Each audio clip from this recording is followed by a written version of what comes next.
Hello everyone, welcome to mindovermania. My name is Christian and today I'm recording another Pick a Group reading. How a pick a card reading works is you will utilize your intuition to select a pile that will have intuitive messages and guidance from spirit through the cards in each pile. A couple different ways to determine if a pile is for you. Your eye will either get immediately drawn to a specific group or a color. And if you're feeling unsure, I recommend putting both feet on the ground, taking a couple deep breaths, and allowing your mind to be cleared of any other thoughts going on, and then selecting your pile. Today's pick a card reading is, do they miss you? This could be any sort of scenario. It doesn't necessarily have to be a romantic relationship. The cards will usually dictate what's going on in the situation, but we'll do a bit of a vibe check at the beginning to determine if it's your reading or not.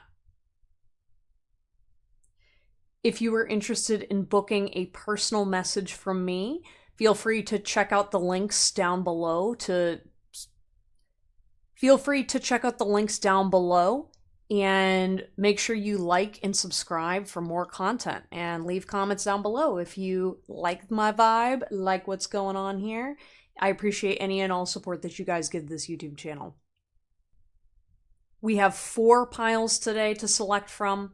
We have the red umbrella, the turquoise green blue umbrella, the orange umbrella, and the pink umbrella. I will see you at your pile. Take care. Hello everyone, you have chosen group or pile number 1. In today's message, we are channeling, do they still miss you? Do they think about you? I'm not really sure what's kind of going on with this pile, but we're going to do a brief vibe check at the beginning of this reading to make sure that this is your right pile. And then we're going to go ahead and get into the messages about this person and maybe what they're thinking and feeling right now. Alrighty, guys, pile number 1. I'm feeling very ungrounded. Like, wow, maybe you guys are very, very spiritual, and this person's on a very different vibe than you. Maybe you guys have a hard time staying grounded consistently. Maybe you guys are very good at intuitively picking up on messages, and you're not really sure if this is a psychic message. Is this a message from this person? Is this in my head? I definitely feel pile number 1, you guys are confused about your relationship with this person. The card that I pulled in regards to this situation is, I hope that you can forgive me one day. Yeah, I feel like you're feeling that this person has a lot of regrets in regards to missing you. I feel like this person made a mistake, or they messaged you recently and you're sort of feeling trapped, or they're feeling trapped. But there's definitely a frequency going on here of, will we reconcile? Does this person want to know my thoughts and feelings about them? But I feel like a lot of you guys, pile number 1, you're caught between different spiritual messages that are going on here. Like with the whole forgiveness, I feel like you're trying to determine, do I forgive this person? Do I need to allow this person back into my life? There's definitely just this ungrounded energy that I just can't seem to get clear. And it's been, since the beginning of this message, I was like, I don't know if this is anxiety, or I don't know if I'm just not being clear, or my energy's not cleared out. But there's a lot of hope that you have for this connection, pile number 1, and you're really, really wishing that this person, or whatever's going on, will resolve so that way you can at least move forward. And you're hoping that it'll be with this person. Again, I don't necessarily feel like this is inclined towards a romantic partner or a family member, but I do feel like this person is someone that you feel close to. It's something that, you feel it inside your body, or there's just something about, you like when this person holds you, or there's just some kind of an energy here that it's a very neutral, loving energy. It's strong, but it's not necessarily like I can't apply it to just one kind of scenario, if that makes any sense. And we've got one day. Again, this does feel like a very like longing energy for the day this person will come back around. I'm focusing on Archangel Michael though, so I will let you guys know that you are divinely protected from whatever is going on right now, because I feel like there's some secrets that need to be revealed. Anyways, that's your vibe check, so if that did not resonate with you, feel free to check out some of the other piles, or this could not be the video for you. Once again, this is an intuitive-based reading, so only take what feels right. And I don't mean like feeding Delulu, I mean it's gotta feel good inside of you, okay? Let's go ahead and get messages about if this person misses you or not. What are their thoughts and feelings, Spirit? All I feel is like, we're in trouble.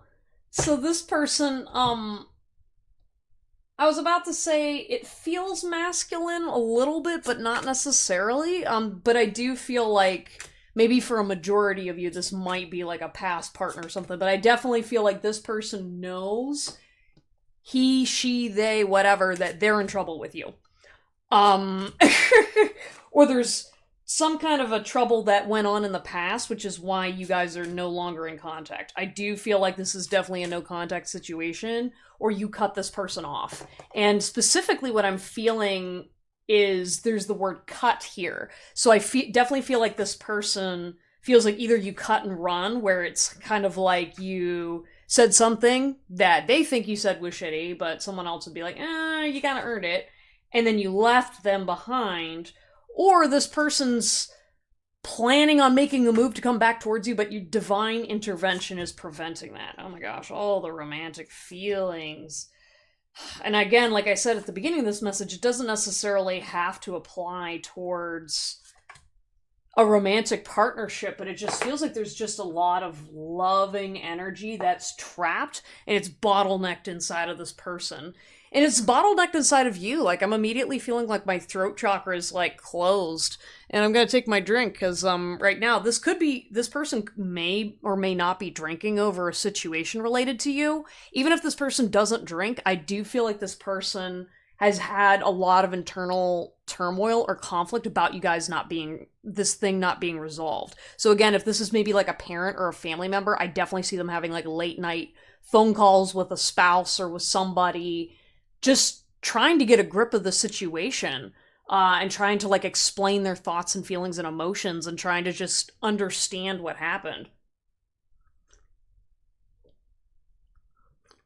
That's good. I'm drinking some Jameson with some tea and honey. So I feel like, definitely there's like an herbal, like, needing to heal vibe from this person, but in a very grounded way. Like, I definitely feel like this person, I don't feel like this is an immature person in general. Maybe they acted immaturely in the past, but the frequency they're in right now, they're very much like, like I'm definitely seeing like dad mode, or definitely seeing this like mature adult energy of being like, okay, like, oh, this person's actually gone, or this person's actually not messaging me back. What do I gotta say to get this person back? Let's get into the cards and messages.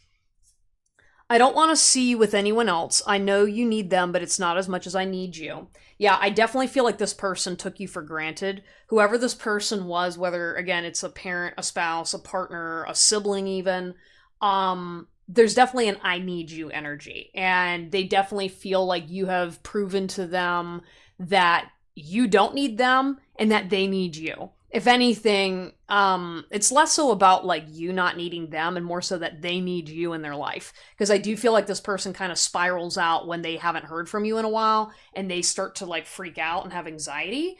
And again, I feel like they're talking to other people about this because they're slowly starting to realize that they're losing their grip on this relationship and they don't want to be in this frequency. I definitely feel the person that's missing you right now wants to resolve things for sure. They just don't know how and they don't want to speak about it. This, and that's why I think I was picking up on this masculine energy, because it does feel like a immature masculine frequency. Not that this person in general is like, so maybe this person has their life together, but they're not emotionally available.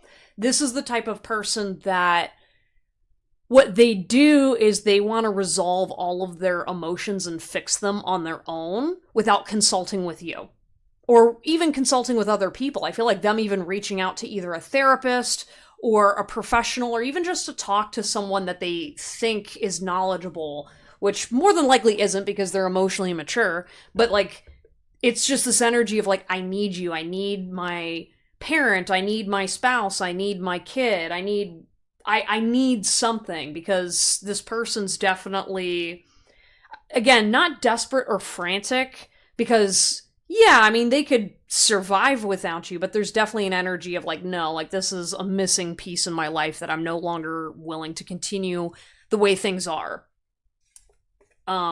without you.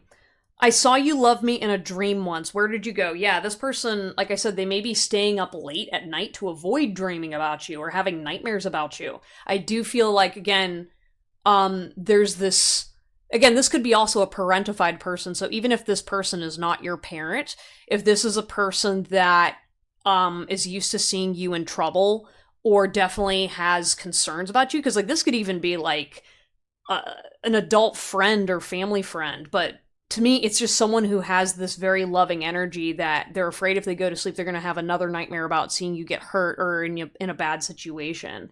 Or maybe like they were living the dream, and when you left, it suddenly made the world around them kind of shatter. And so it's like they're constantly like, well, where did you go? Where did this happiness that I had in the past, like where did it go? I do feel like there's a disbelief energy where this person really didn't fundamentally understand how they'd hurt you or why you decided to not only just like, this isn't just like a walk away, this was like a shunk, like cutting at them.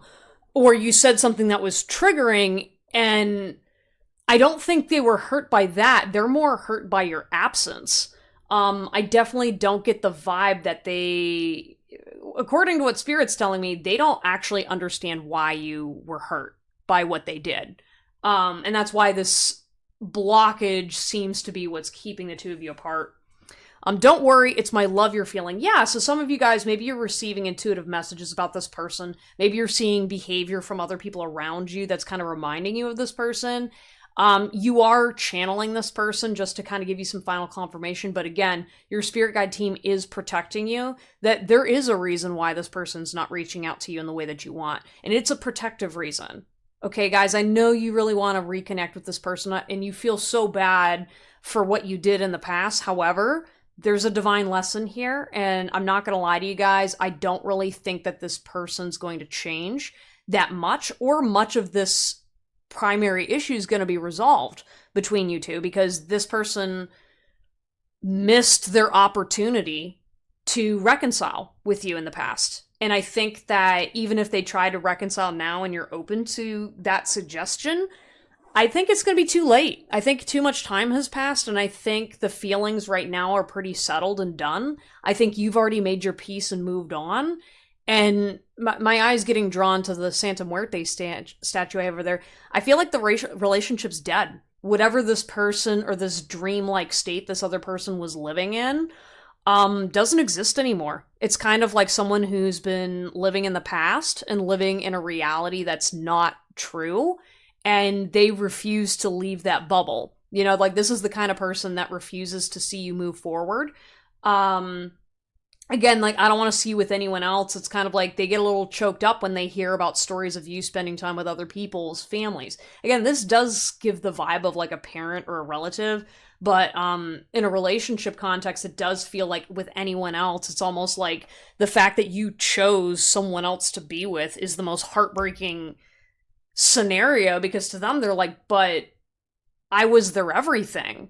And what this person doesn't inherently realize, pile one, is they don't actually recognize from like a mental standpoint, one, that you're gone, because it's like, again, they've been mentally in this dream state for so long, but this person doesn't actually understand that the needing anybody else,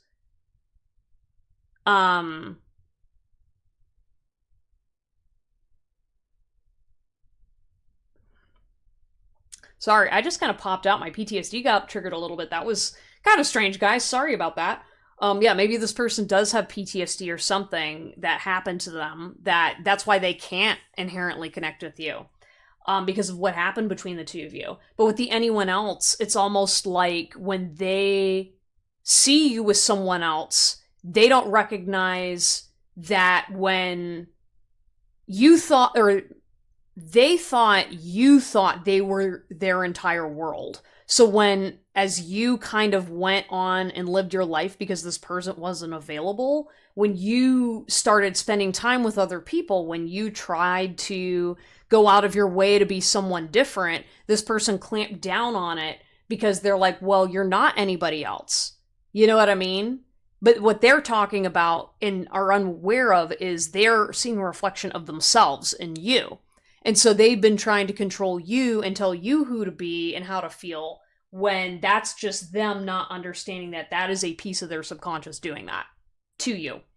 And with the anyone else, again, like they actually don't understand that you would view other people as being better for you than them. Because they inherently think because either you're related or because you were close and had a long-term relationship or you had psychic spiritual things or whatever, like they're not recognizing that the reason why they needed you so bad was because they actually need themselves. And you were just a reflection of that, but it was their choice of how they treated you. You know what I mean? Like, you guys kind of went through something with this person. Like, again, like, you chopped their head off, which is what needed to be done. You know what I mean? Like, you cut ties, you cut cords. You just said, hey, after what you said and did, I can't go back there. And you did it for yourself, for your own healing. And that's totally okay. And, like, here's the thing, guys. Like, again, if this is a family member, a spouse, someone very important to you, your ancestors support you. 110%. This is not like, you guys didn't come in and separate from this person for no reason. So I really want to like commend you guys for making this very difficult decision.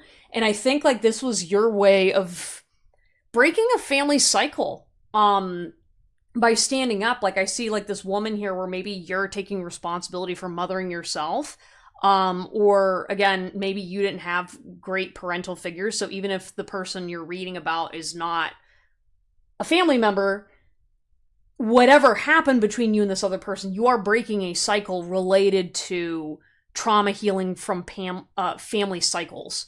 And basically saying, no, I will not be abused. I will not allow this kind of behavior. And I'm trusting my intuition and myself first before relying on other people, just because they seem smarter, they have an authority figure type energy, they have a lot of money, like whatever it is, you're basically saying, I don't care what you think is best for me, I'm going to decide what's best for me.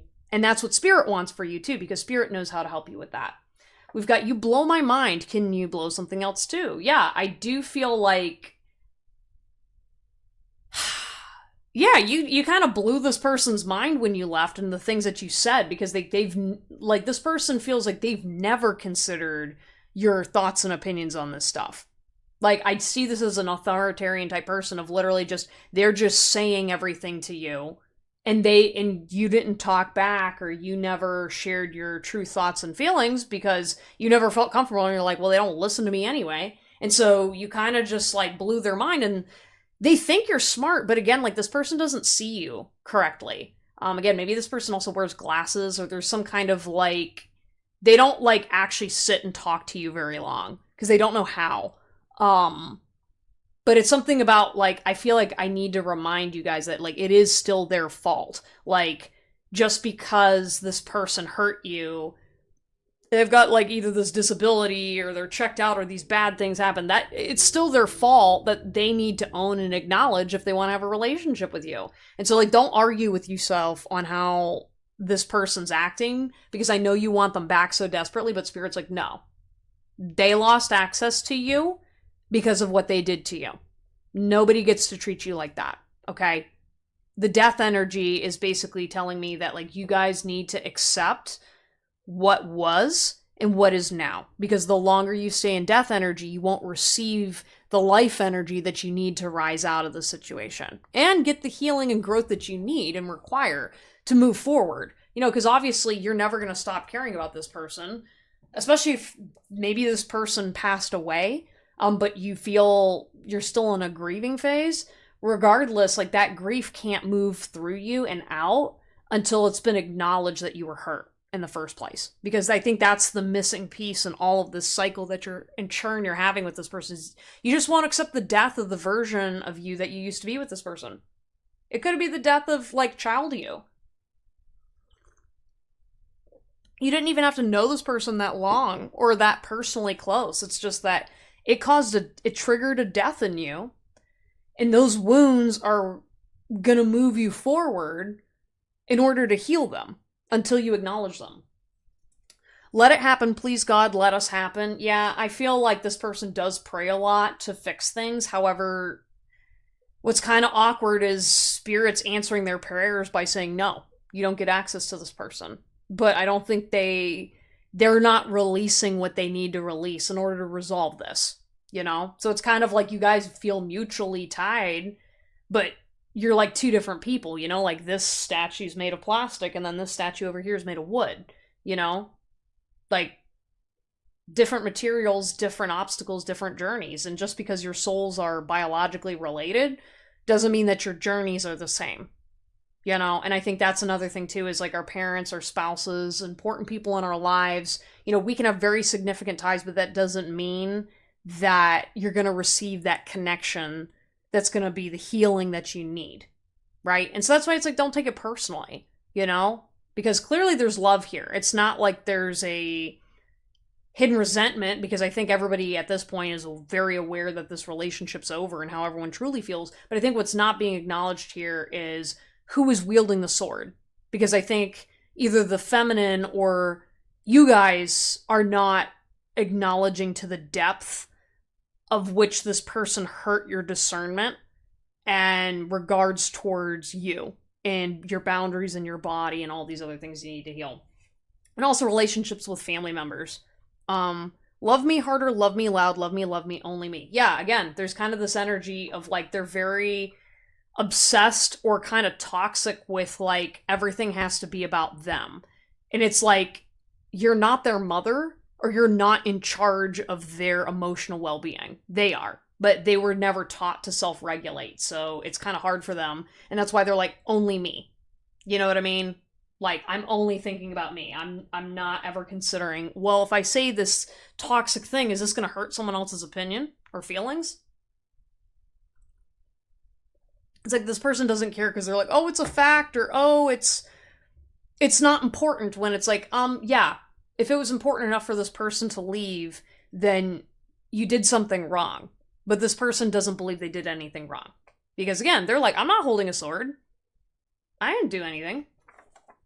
The way you smile lets me know every little thing will be okay. Yeah, again, they want access to your energy, so that way they can continue on the journey that they had been going down. You know what I mean? Because I feel like this person has a very stagnant life, and there are systems in place that allow them to continue that. So maybe this person's very privileged. Maybe this person has an inheritance and they're just riding their money out.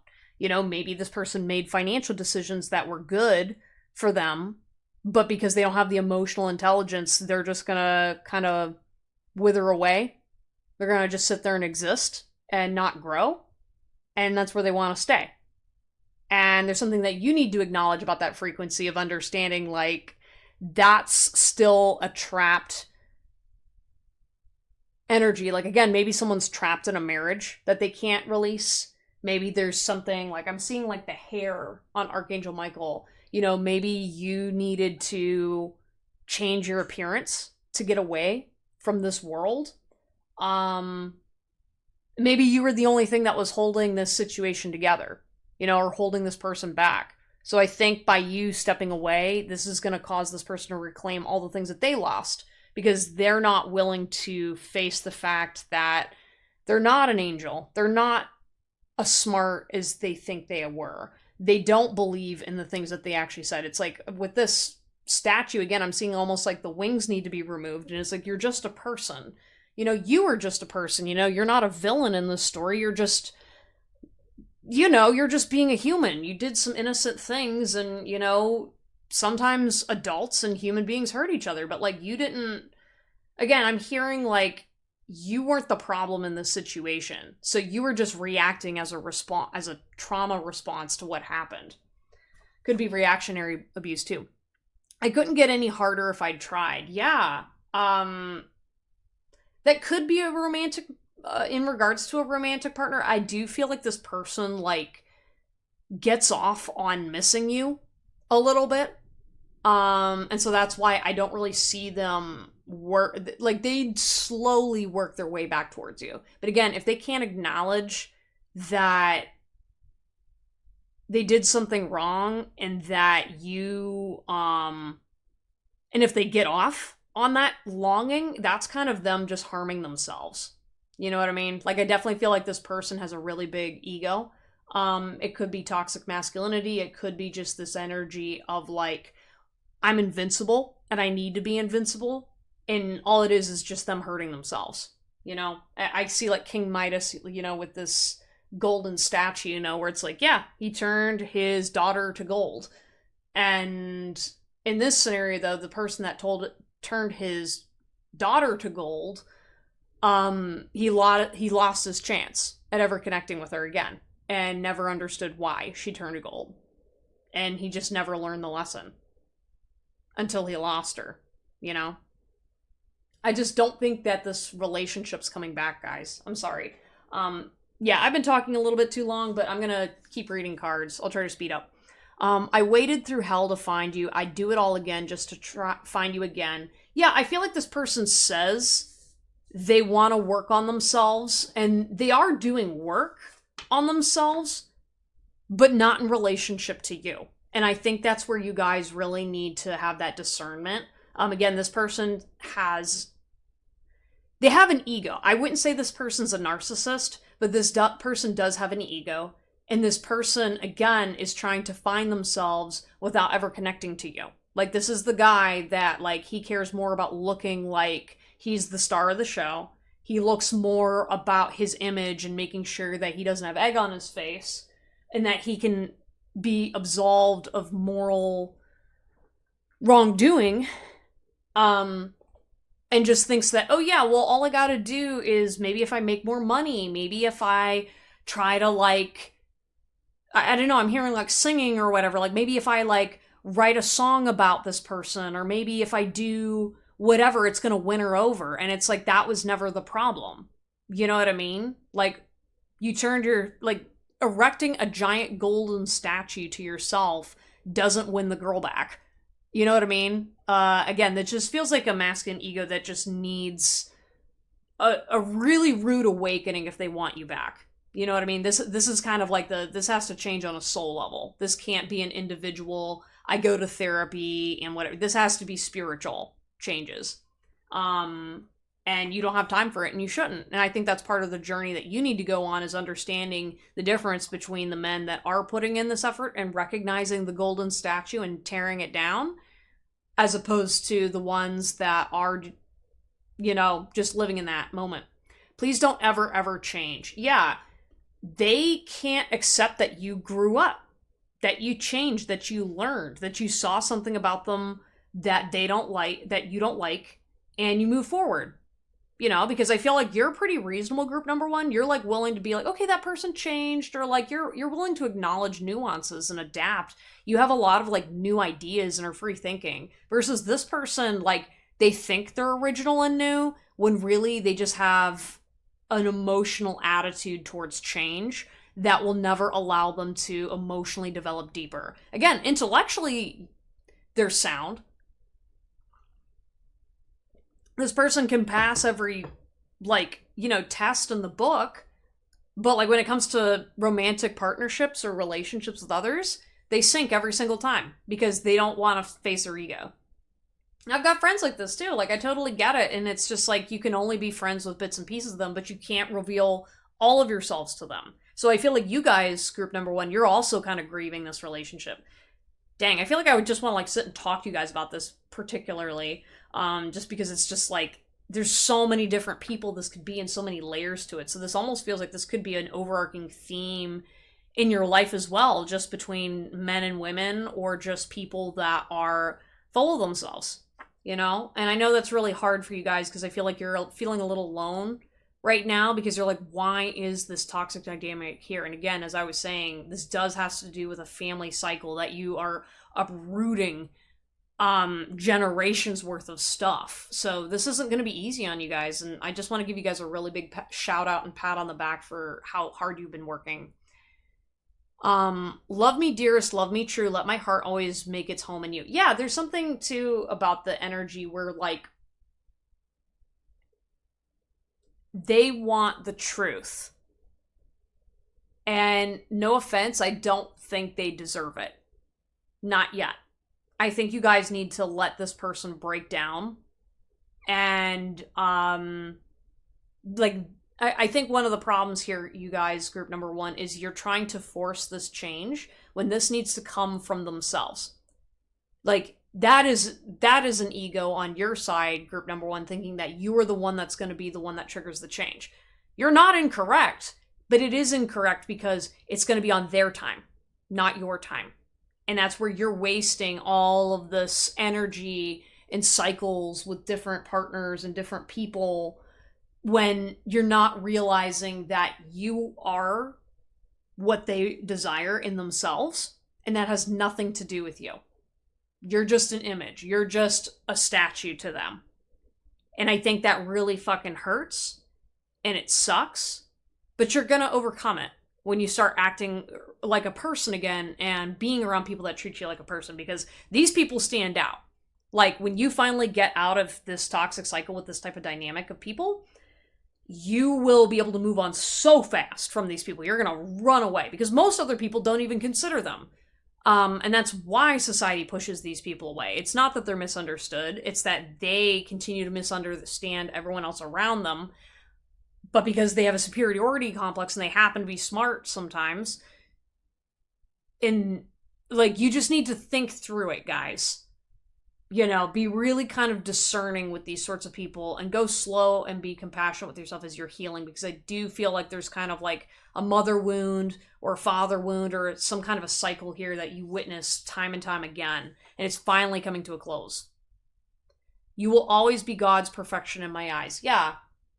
And again, I do feel like this person puts you on a pedestal. And I think that's part of the problem of why they view you as a statue. Is it's not just because they have an ego, guys. It's not like this person's like inherently evil.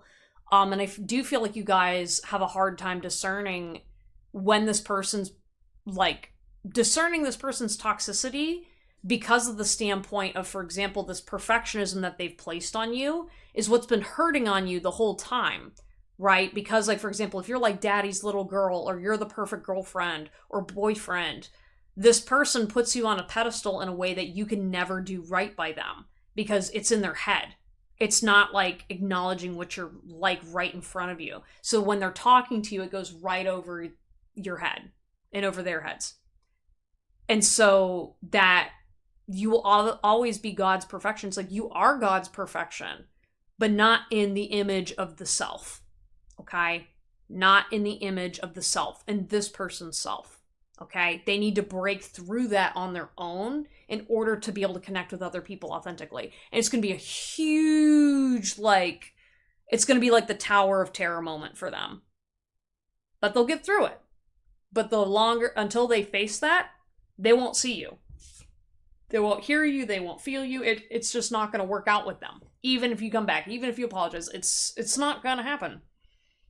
I left when I saw you with someone. Yeah, for some of you guys, whenever this person enters a room and sees you, they might walk away. There's something about maybe they saw something about you on social media that made them really, really sad and feel terrible. I don't know if you just showed the world how amazing you were and were honest about some of the stuff that they said to you. I think it's kind of like you're just a normal ass human being, and this person tried to like, they wanted to like raise their sword against you, and then they suddenly realized, what the fuck? Why am I wanting to antagonize someone I really love? And at first I was about to say hate, and then they're realizing that they like they actually don't hate you, they hate themselves. And I think by you coming out and being clear and honest and just being like a neutral person, finally saying your truth and not doing so in like an accusatory way, you're just like saying the truth, they see you as a person, and it's going to cause them to crash out. Sorry guys, I'm like monologuing, but like I think you guys need the tea. And just make sure you trust your intuition on the situation, because everybody's different. That's why I don't want to like tell one specific narrative, because not everyone's going to crash out, but I definitely feel a lot of them are to some degree. Just because of what you said, you know, and the way you say it, because I think this person, I think they're used to when people are accusatory towards you, they feel the hate and the anger, so it's easier to raise the sword. But when you're looking sad, like when you're just honestly sitting there being like, yeah, actually, I don't even have the heart to fight you, because I just can't. I can't do it. It's gonna cause them to fucking shatter on the inside, because they're realizing what they're doing. And they see you as a person. Because that's the humility. We both know I am not the one for you. Yeah, so somebody here might be sitting there thinking, oh, this is my future partner, this is my spouse, this is my forever person, he was my twin flame, he was what? No. Guys. I'm sorry. You also put this person on a pedestal. Again, even if this is a parent, and not romantic, this person isn't available to be your parent. This person isn't available to be your friend, your partner, your significant other, sibling, whatever is going on here. It's like the things that you need in order to survive and have a healthy life, you can't get from this person. And they missed out on you. Don't give them access after years of this shit. You know what I mean? They're the ones that are made of plastic. Okay? And they need to stay in that energy for this time. And I know you want to hear something different, but I think you just need to close this cycle out and move forward. And not keep bringing it back up for your own sake. My life is not as together as it seems. Yeah, for a lot of people, you know, maybe this person does move on after this mistake, but like, you scarred them for life. They know you love them. And I want you guys to understand that, like, they're gonna be alright, but they're never gonna be the same. They're never gonna have access to the light that you shone on them. And that was their choice to make, not you. Okay, it was their choice to hurt you, to make the mistakes that they did, especially when they were told and giving, this person was giving so many times and chances, you guys. I don't want to hear you fighting about, well, the final forgiveness. No, you're inhibiting this person from learning their lesson, because nobody who acts like this should have access to someone as special and great as you. Okay? And don't, I already hear your energy fighting like, well, what, blah, blah, blah, blah. No. Okay? Accept that this is the lesson for them, and it's the lesson for you. That good things deserve to be preserved, protected, and loved unconditionally. And this is not unconditional love. And you need to be receiving that now. Okay? You're not going back to this cycle. You did so much work. It's over. Okay? It's really over. The timing just wasn't right for us. Yeah, some of you guys are going to say, oh, it was divine timing. No. There's never going to be a right time when this person's in this frequency. And you can't wait on this person forever anymore, guys. I'm sorry. Like, you gotta acknowledge that you're always going to want hope to wish for the best for them. But that's also your yearning to outrun death. Because you think that you're invincible too. And that's what you don't want to understand, is that death can cause things to be over forever. And it's going to happen eventually to you. And to everybody. So why are we making mistakes, keeping us trapped in this death energy as well?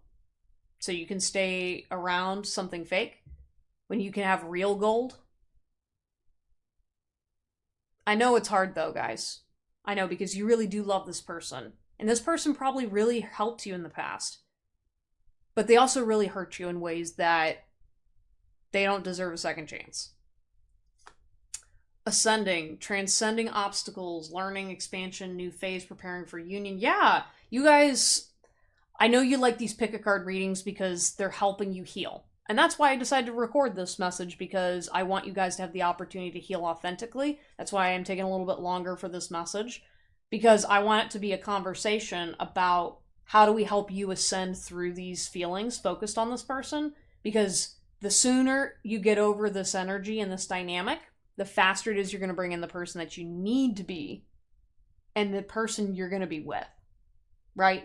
Because the person you need to be, that need is growing stronger and stronger every single day. And you're going to reach a point where you're going to get so bright and so empowered within yourself that you're not going to even notice anymore. You're going to be that person that you were looking for the whole time, so you're going to forget what this ever felt like. And that is such a blessing. And it's going to be a little bit of a curse, because, you know death is going to be around the corner. And maybe you do hear things about this person, but it's not going to matter anymore. You can just accept it. And you can focus on your life now. And I think that is such a huge privilege and joy to have again. Karmic relationship, yeah. It's more like this cycle with not only, it feels like these men or these people, the karma is being resolved, but your karma is related to your dharma, right? Because in order for you to find your power, you had to deal with your karma from the past. And a lot of it had to do with this toxic masculine stuff, or this savior complex, or this looking for an angel that really wasn't there. And looking for angels in places where angels don't exist. You know what I mean? They can be there, but they're not fighting people like this. They're not doing those kinds of things, guys. I'm just saying. Hidden in plain sight. We've got abundance. Keep a positive mindset. Yeah, you guys, you're going to be making so much more money when you're not worried about these other people. I'm just going to say that right now. Like, when you stop fretting about how your ex is doing, how these people are doing, do they miss me? They don't miss you like your future self misses you and wishing you were connected more.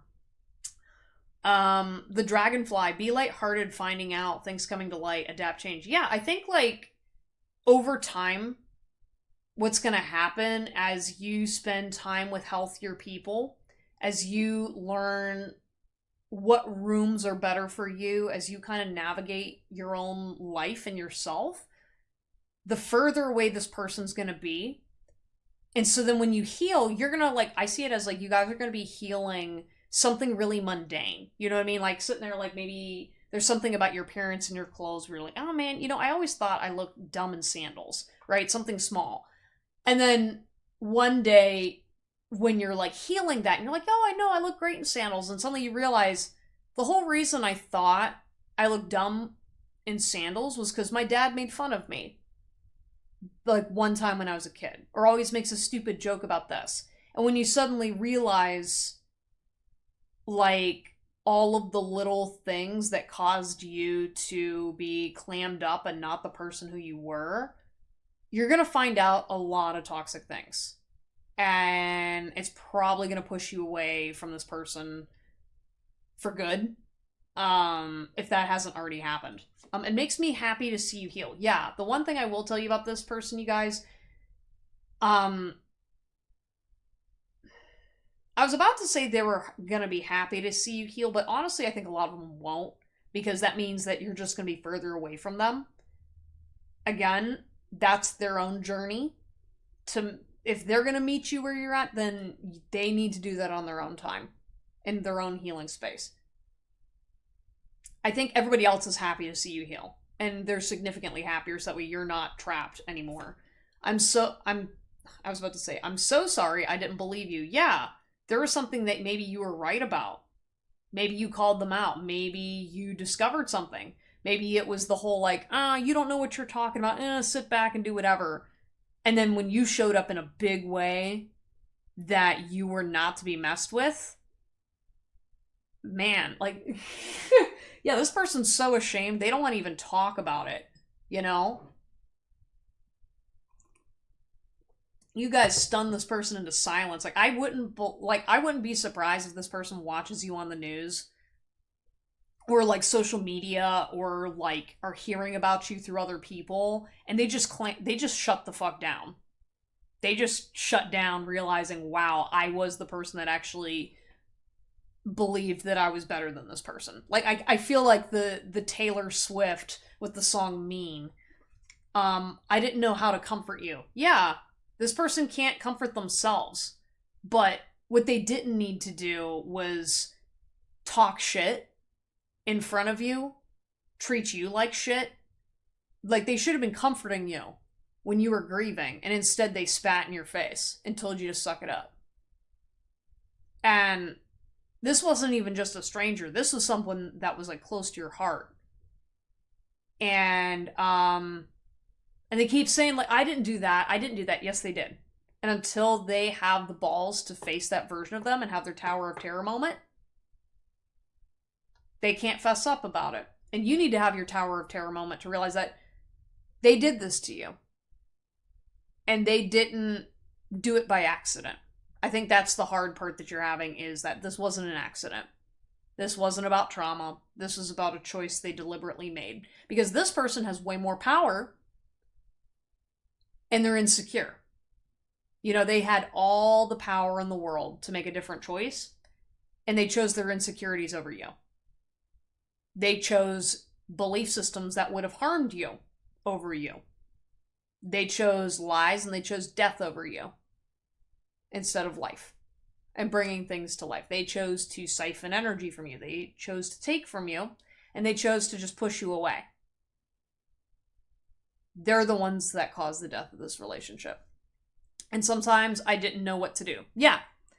And to me, that's just such a cop-out energy. They're like, oh, I didn't know what to do at the time. Well, you didn't need to do that. You know what I mean? It's kind of like, oh, there's a fire. And instead of like looking for something to put it out, they just like were like, let me just sneakily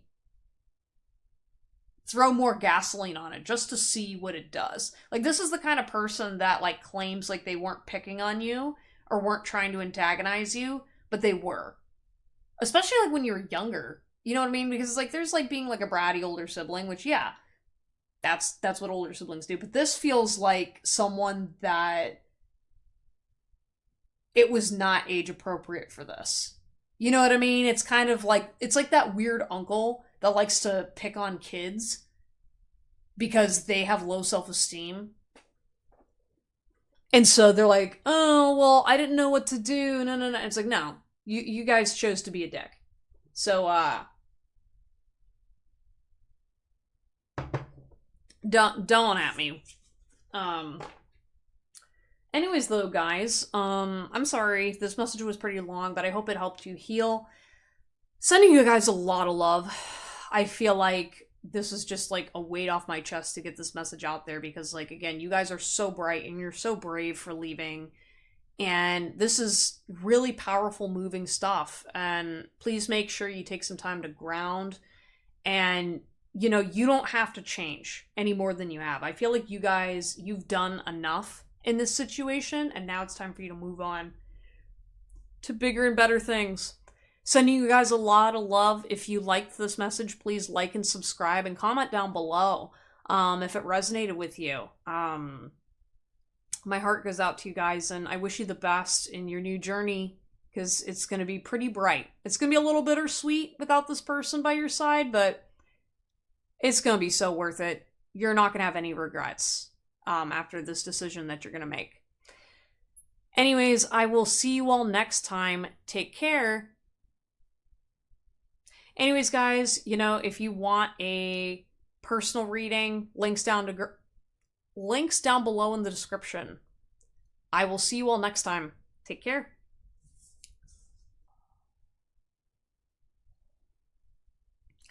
Hello, everyone. You have chosen group number 2. That is the turquoise, green, blue umbrella.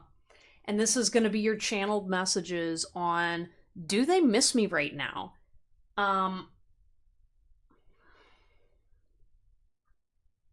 We're going to start with a vibe check at the beginning to see if this is the right pile for you. If it doesn't resonate, feel free to check out one of the other piles, or this might not be the reading for you. In any case, let's go ahead and see what's kind of the vibe going on with this person. Because I definitely feel like, yes, they do miss you. I feel like you... What's kind of interesting, I'm getting the vibe that you don't really know who this person is. Oh no. Okay, so you got... The card is called Spark, and there's like a lady with like a violin and all that, but it's in the reversed. And what this is kind of telling me, guys, is I think you're not going to actually know who this person is. Maybe you were thinking this was someone on your mind, but I feel like with this person, this was someone from your past that you didn't know very well. Or like there was a spark and then you kind of let it fizzle out. There's something about, there was maybe a power dynamic between the two of you where like I'm seeing this girl who like she reminds me of Lindsay Sterling, or like one of those ladies who they're like just absolutely incredible on stage, and like that's you guys. Pile number 2, like you're the person that's like the star of the show, or like even if you don't believe so, like you have just a mysterious, beautiful, amazing energy, and you're just going about living your life, not thinking about this person.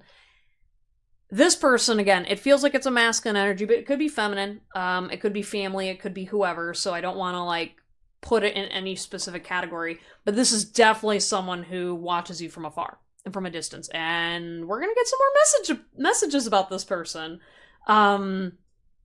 Yeah, again, if you are looking for messages from a specific person, I would recommend picturing that person in your mind first and then selecting another pile. That might have been your intuition getting in the way. However, I do hope that you stick around to learn some messages about this person, because I do think there's something important in here if you haven't been paying attention to synchronicities about this person. Again, I feel like maybe you've been missing out on somebody important.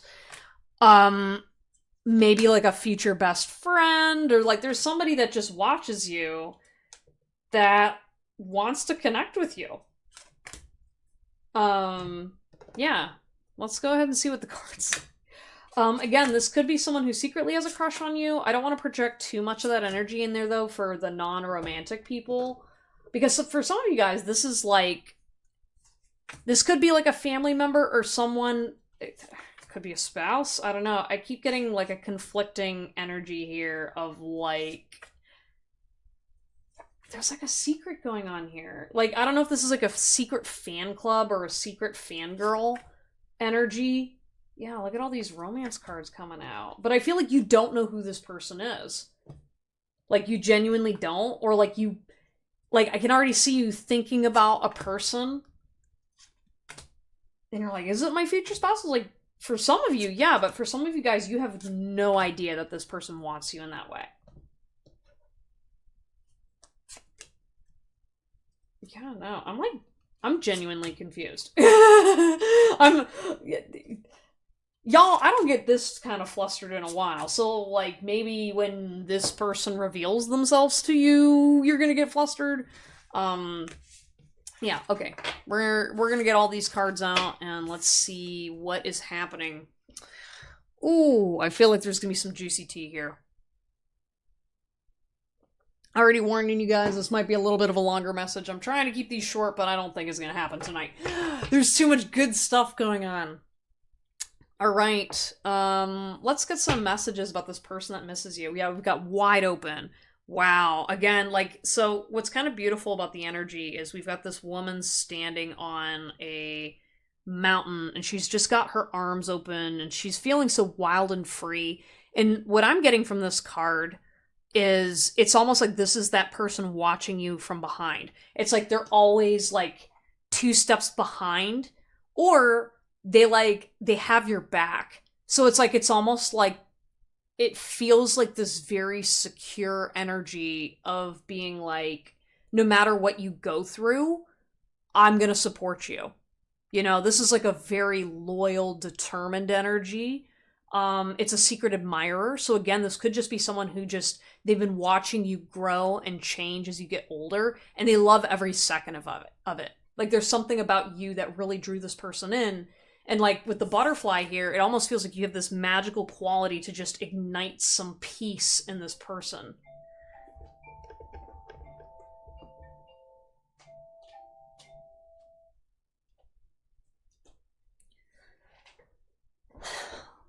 Sorry, my alarm just went off, but maybe the number 9 stands out to you guys. 9 p.m., 9 o'clock.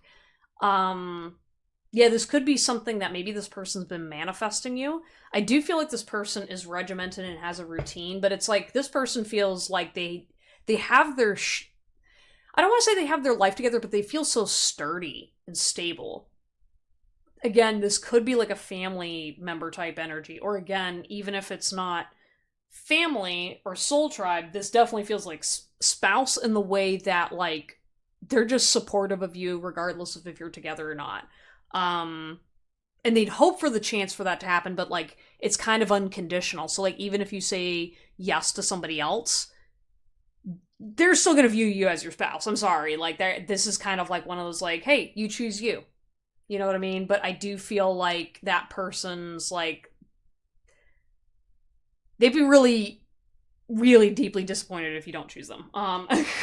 Sorry. We've got talisman. Once again, it's like these girls with like their backs to you. Um yeah, it's almost interesting too because we've got so much green and blue energy just like the umbrella. So that's telling me a lot of heart chakra, throat chakra. This person wants to tell you the truth, but I think they know that you're not ready for it, or there's like a secret. Maybe there's a financial secret that they don't want you to know about. Maybe this person has a lot of money and they don't want you to know that that's what they're building or moving towards, but they're like waiting to surprise you. With these two different girls, it's almost like maybe you've got two different sides of you, and it's like there's like the sexy, you know, mysterious woman, and then there's like the lighthearted, cheerful one.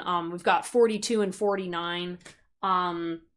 With Talisman, that card is all about like it's I don't want to say adventure, but it's like going on this intuitive journey and using your abilities. And I think that's what fascinates this person that misses you is they find you very secretive but intuitive and alluring. Like damn. I just feel like it's just like a very respectful energy. Like it's true devotion.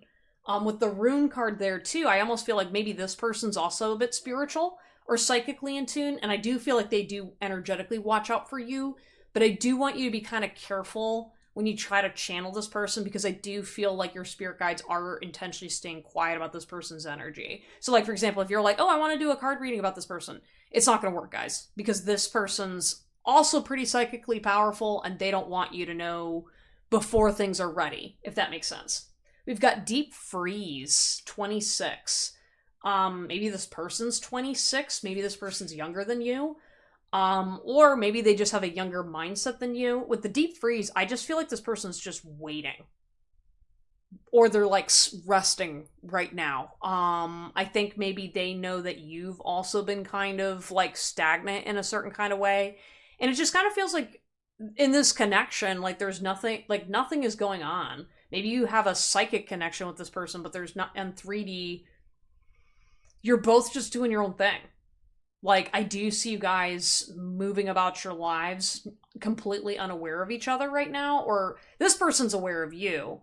You just don't want to either acknowledge your connection with this person, and I think this person's just a little depressed about that. I'm not gonna lie, like, so this is kind of strange, but I feel like maybe this person connected to you on a 5D level, and they're having second thoughts about this connection, but like they're not accurate to this 3D reality of you. Like maybe you've been on your own spiritual journey and path and you haven't been asking about them for a while, or maybe you don't know this person, and I think the fact that this person's like, oh, you don't even know I exist, they're kind of like, oh, what am I doing? They're like kind of a little shy because it's like for them it's like I don't know if they're like I've been seeing visions about you since I was a child. You know what I mean? Like there's definitely like again this intense energy of like you're the one. You know what I mean? Or like you're like there's just deep loving feelings here and it's kind of like they've idealized you and romanticized you, but I don't feel like the idealism is accurate to the way you are in this lifetime. And so that's why I think it's going to be hard for this person to kind of pull you off the pedestal. But this isn't like creepy obsession. If anything, this is kind of like the death of like, it's like a death and rebirth energy. That seems like more of a spiritual lesson rather than like a, like they're not going to last in that energy the whole time. You know what I mean? Because they're your spouse or they're someone significant at least. But you get to choose at the end of the day who your spouse is and what life you want to live. So, like, just because this person tried to manifest your connection doesn't mean it's accurate to this lifetime or what you guys have going on now. But again, there's a surprise coming. We're gonna see. We've got Moonlight in reverse 51.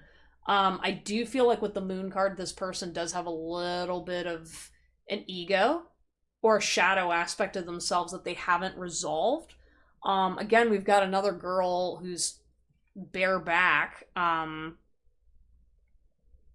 no, she's got clothes. But like you know what I mean. But it's like these girls, like they all have their back turned away, and I feel like maybe you group number two. I almost said pile one, so maybe you've been pile one, and this is the person on the outside that's seeing you just being like, oh shit. You know what I mean? They're watching you grieve over somebody that you know is horrible to you, and they're just steaming and trying to be patient when they're like, I could literally buy you a car in cash right the fuck now. You know what I mean? Like with like the fairy wings, they see you as very ethereal and like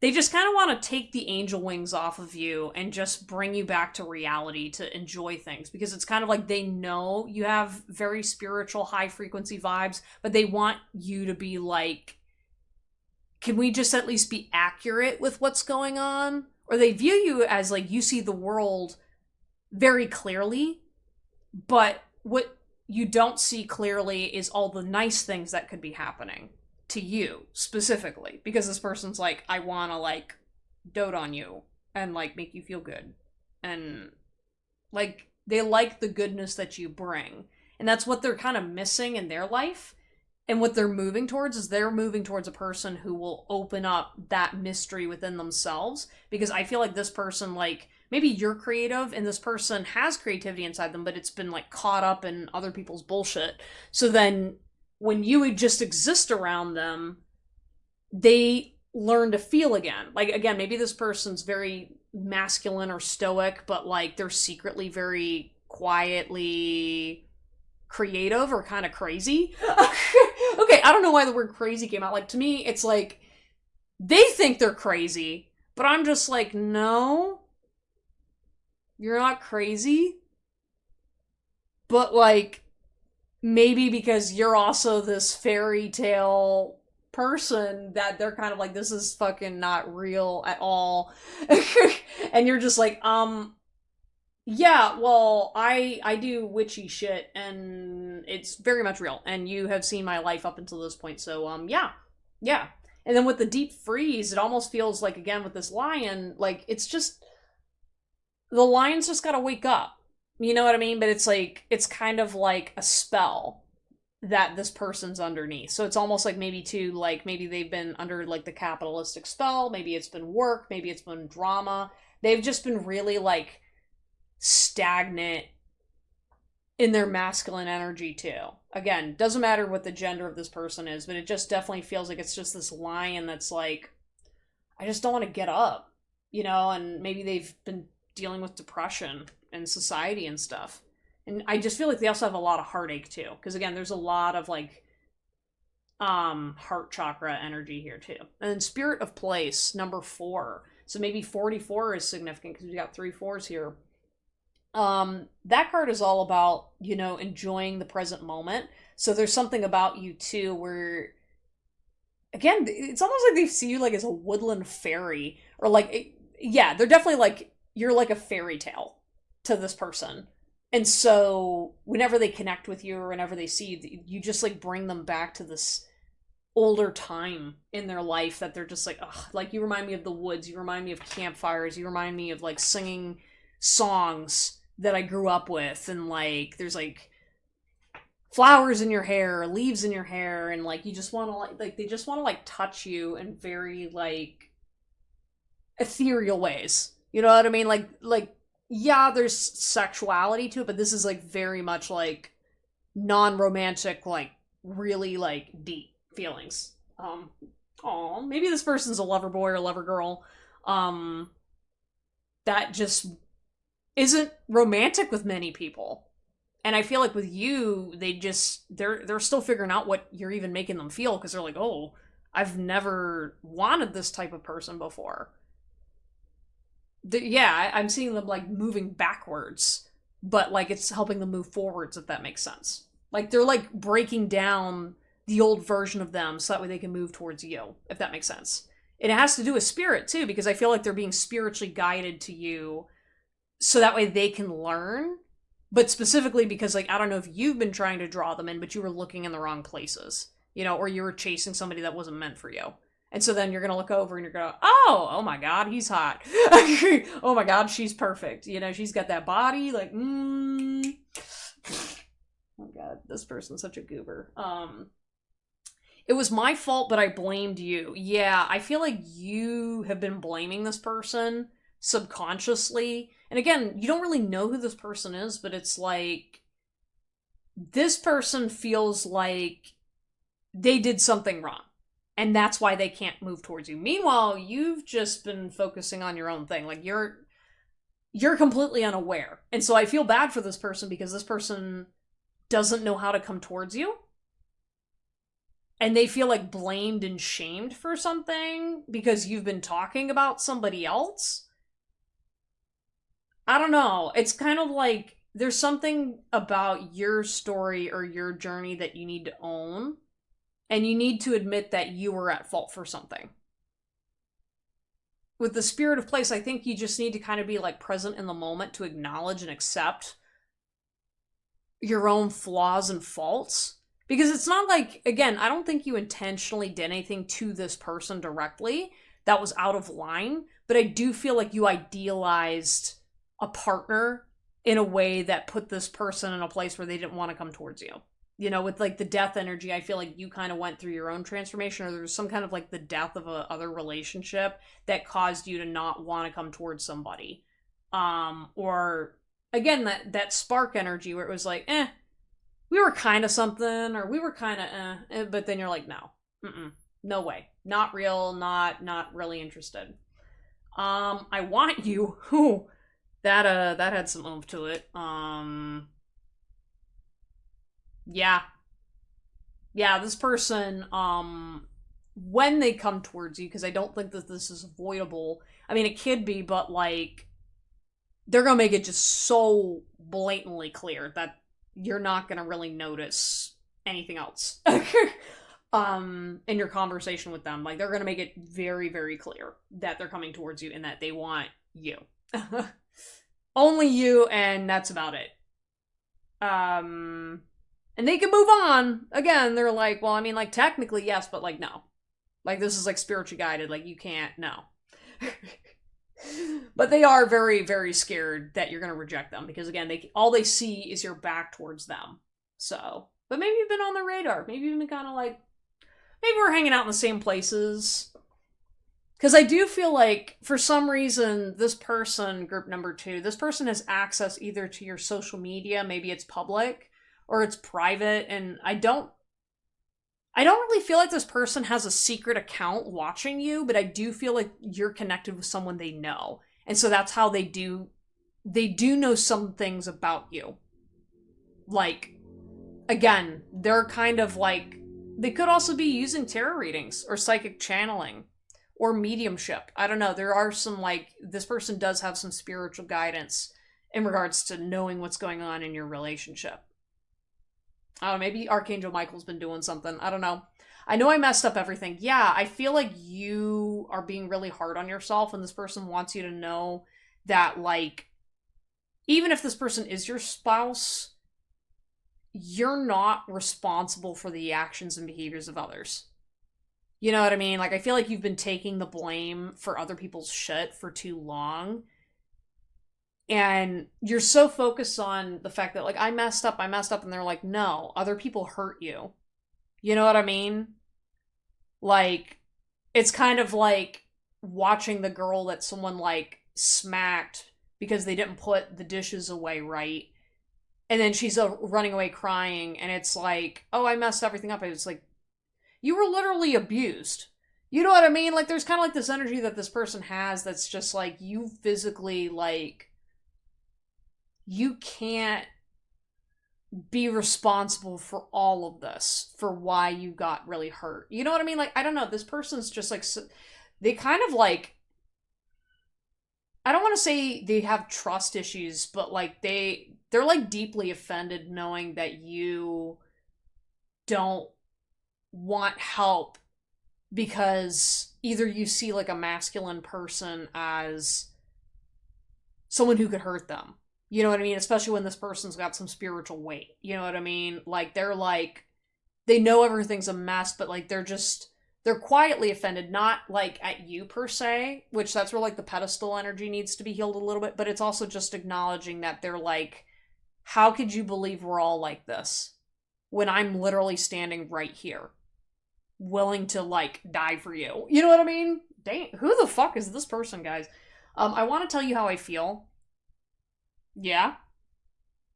Um, yeah, I don't really know what's blocking you two from not really talking. It does feel like there's divine protection going on, but I feel like it's more so on their part because I feel like maybe you, pile number two, you need to make sure that you're healing from the pile one energy so you can kind of be more moving forward because you can't move towards this person until you've moved on from that old narcissistic trapped pattern.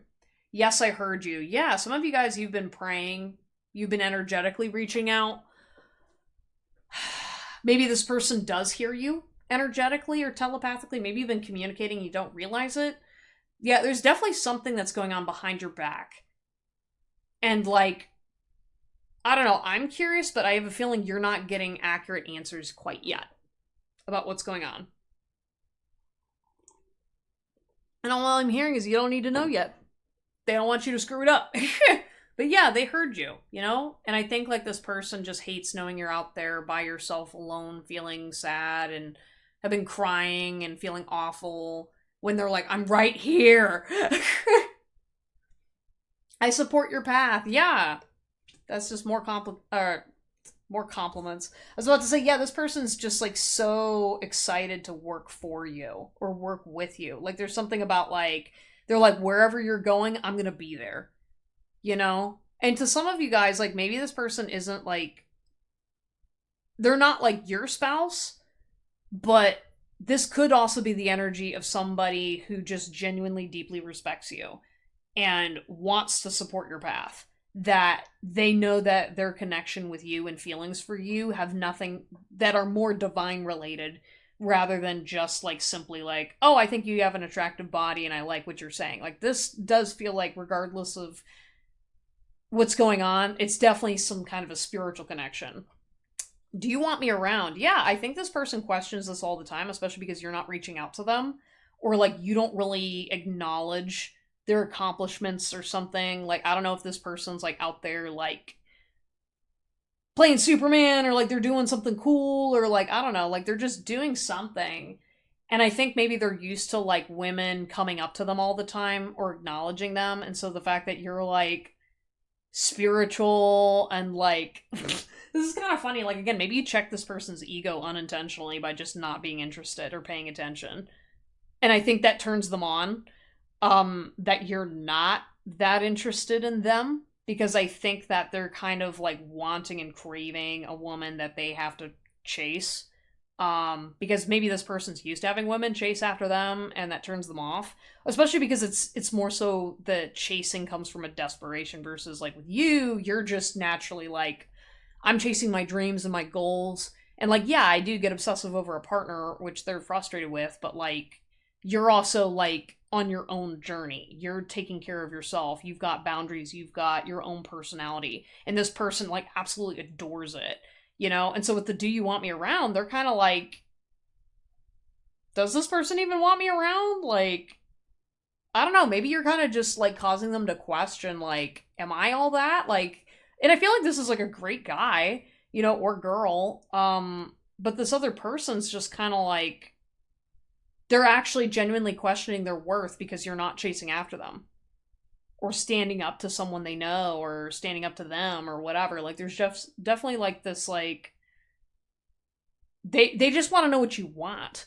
You know, like they're kind of like, what is this person chasing? Again, they see you being all whimsical and stuff, and they're like, they feel like there's more things going on, but they can't tell. Please take care of yourself. For some reason, I thought this said, please take clothes off or whatever. Yeah, I think they're just trying to politely send you a message of like, please don't sleep with terrible people anymore. They're like, please just like, it doesn't have to, like, this isn't coming from a place of jealousy. They're just like, please don't put up with this stuff. Like, they're literally like, whatever you do, just don't date a douchebag. You know what I mean? Like, that's all they're at. You know, just please don't. I don't want to listen to you cry anymore. They just feel like really exasperated. Again, like, I don't know if this person's really had like this crush on you for a while. And that's why they kind of like know enough about your story to know that you're hurting and that you're very intellectual and that they're like, please just get out of your head sometimes. I don't know. Oh, this is so cute. But they also need to like let things go a little bit too. I'm sorry I left while you were young. Yeah, I don't know, like this could have been a childhood crush maybe, and they're reconnecting years later. Or there's like somebody left. You know what I mean? And like maybe this person didn't recognize who you were at first. Um but this whole like I left when you were young, it's kind of like again, it feels like this person left or dismissed you as somebody else. Or as they're putting it, they're like, no, no, no, I didn't dismiss you. I didn't recognize you. And I was just like, okay. But like maybe you were kind of in the same boat where you were like, I just left because I didn't see what I was looking for. And this person was like, I'm not what you're looking for. Hold up. Hold. Mick, what? They're like, no, no, no, no, no, no, no, no, no. Mick, what? I wasn't what you were looking for. Why did you show up? I don't know. This person does have a little bit of an ego, which they're sorry about, but you embody my deepest fantasies. Oh, yeah. Oh, yeah. It's gonna be such a surprise when this person comes out towards you. Again, maybe this person's queer, or maybe this person didn't understand your connection at first, but like, damn. I will fight any motherfucker who comes between us. I am your soldier. Oh, yeah. Oh, yeah. That is this person 110% to a T. I see this person fantasizing about getting into bar fights with dudes that give you problems, or wherever this ex-partner is. Or your parents. I don't know.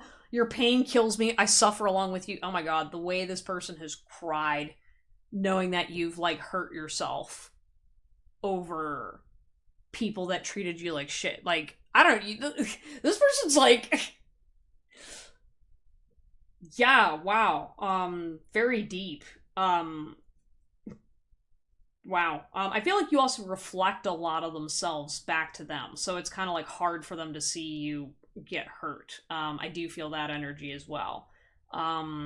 Slow, easy, beautiful exhale. It's us always. Yeah, they're just trying to reassure you that like I'm always gonna love you, babe. I forgot how much you made me feel. It's too much to feel at once. Yeah, I do feel like they're trapped in their own feeling bubble. Like, this definitely feels like a heavy feeler person, because I feel like sometimes they're like so overwhelmed with their own thoughts and feelings and emotions that they can't process them and move towards you appropriately, which is kind of cute. Because this person feels definitely like, I can literally go beat up a bear, But this girl, I can't even talk to them. Because I don't know what I'd say. I'd probably screw it up. But I'd do okay. But, like, I don't even know if she wants me around. You know what I mean? Yeah. But they do want to, like, see you at night or something like that. There's also something kind of mysterious and romantic, too. So it's like they definitely, like, want to take you on a date or whatever. I want to give you my body, all of it. Oh, yeah. More ways than one. Time nor death would separate our love. It's long lasting. Every time I lose a moment away from you, I lose another chance at life. Oh my gosh. This is very cute. This is the kind of person that would, like, write a novel about you, or, like, poetry. Like, this person would do some really cheesy shit just to prove to you that they love you. Because they don't think you care about them. And they're like, are you gonna make me do something weird to prove it? Because I want to do it, and then you're sitting there like, you didn't need to do all that weird stuff. You could have just said something. Instead, you want to, like, avoid me and do all this other weird shit instead. Okay. I wish you loved yourself the way you love me. Yeah, I think, like, they know that you take better care of other people than you do yourself, and that's also why they love you, is because they know that you take care of their community as much as yours. Again, maybe this person protects a community, so maybe they're a police officer or somebody who, like, stands up for justice, you know what I mean, and really tries to, like, do the right thing, you know, and takes a stand against other people. And so, like, when they see you not taking care of yourself, they're like, what the fuck are you doing? You know what I mean? You're like, you're the princess. It's like, it's kind of like Princess Peach just walking over to Bowser and being like, yep, nope, take me. They're like, what are you doing? Why aren't you taking care of yourself? You know, like, they actually genuinely don't understand why you don't like taking care of yourself. Because they're like, but you're, like, the best person ever. Why you doing this to yourself, bestie? Why? Aw.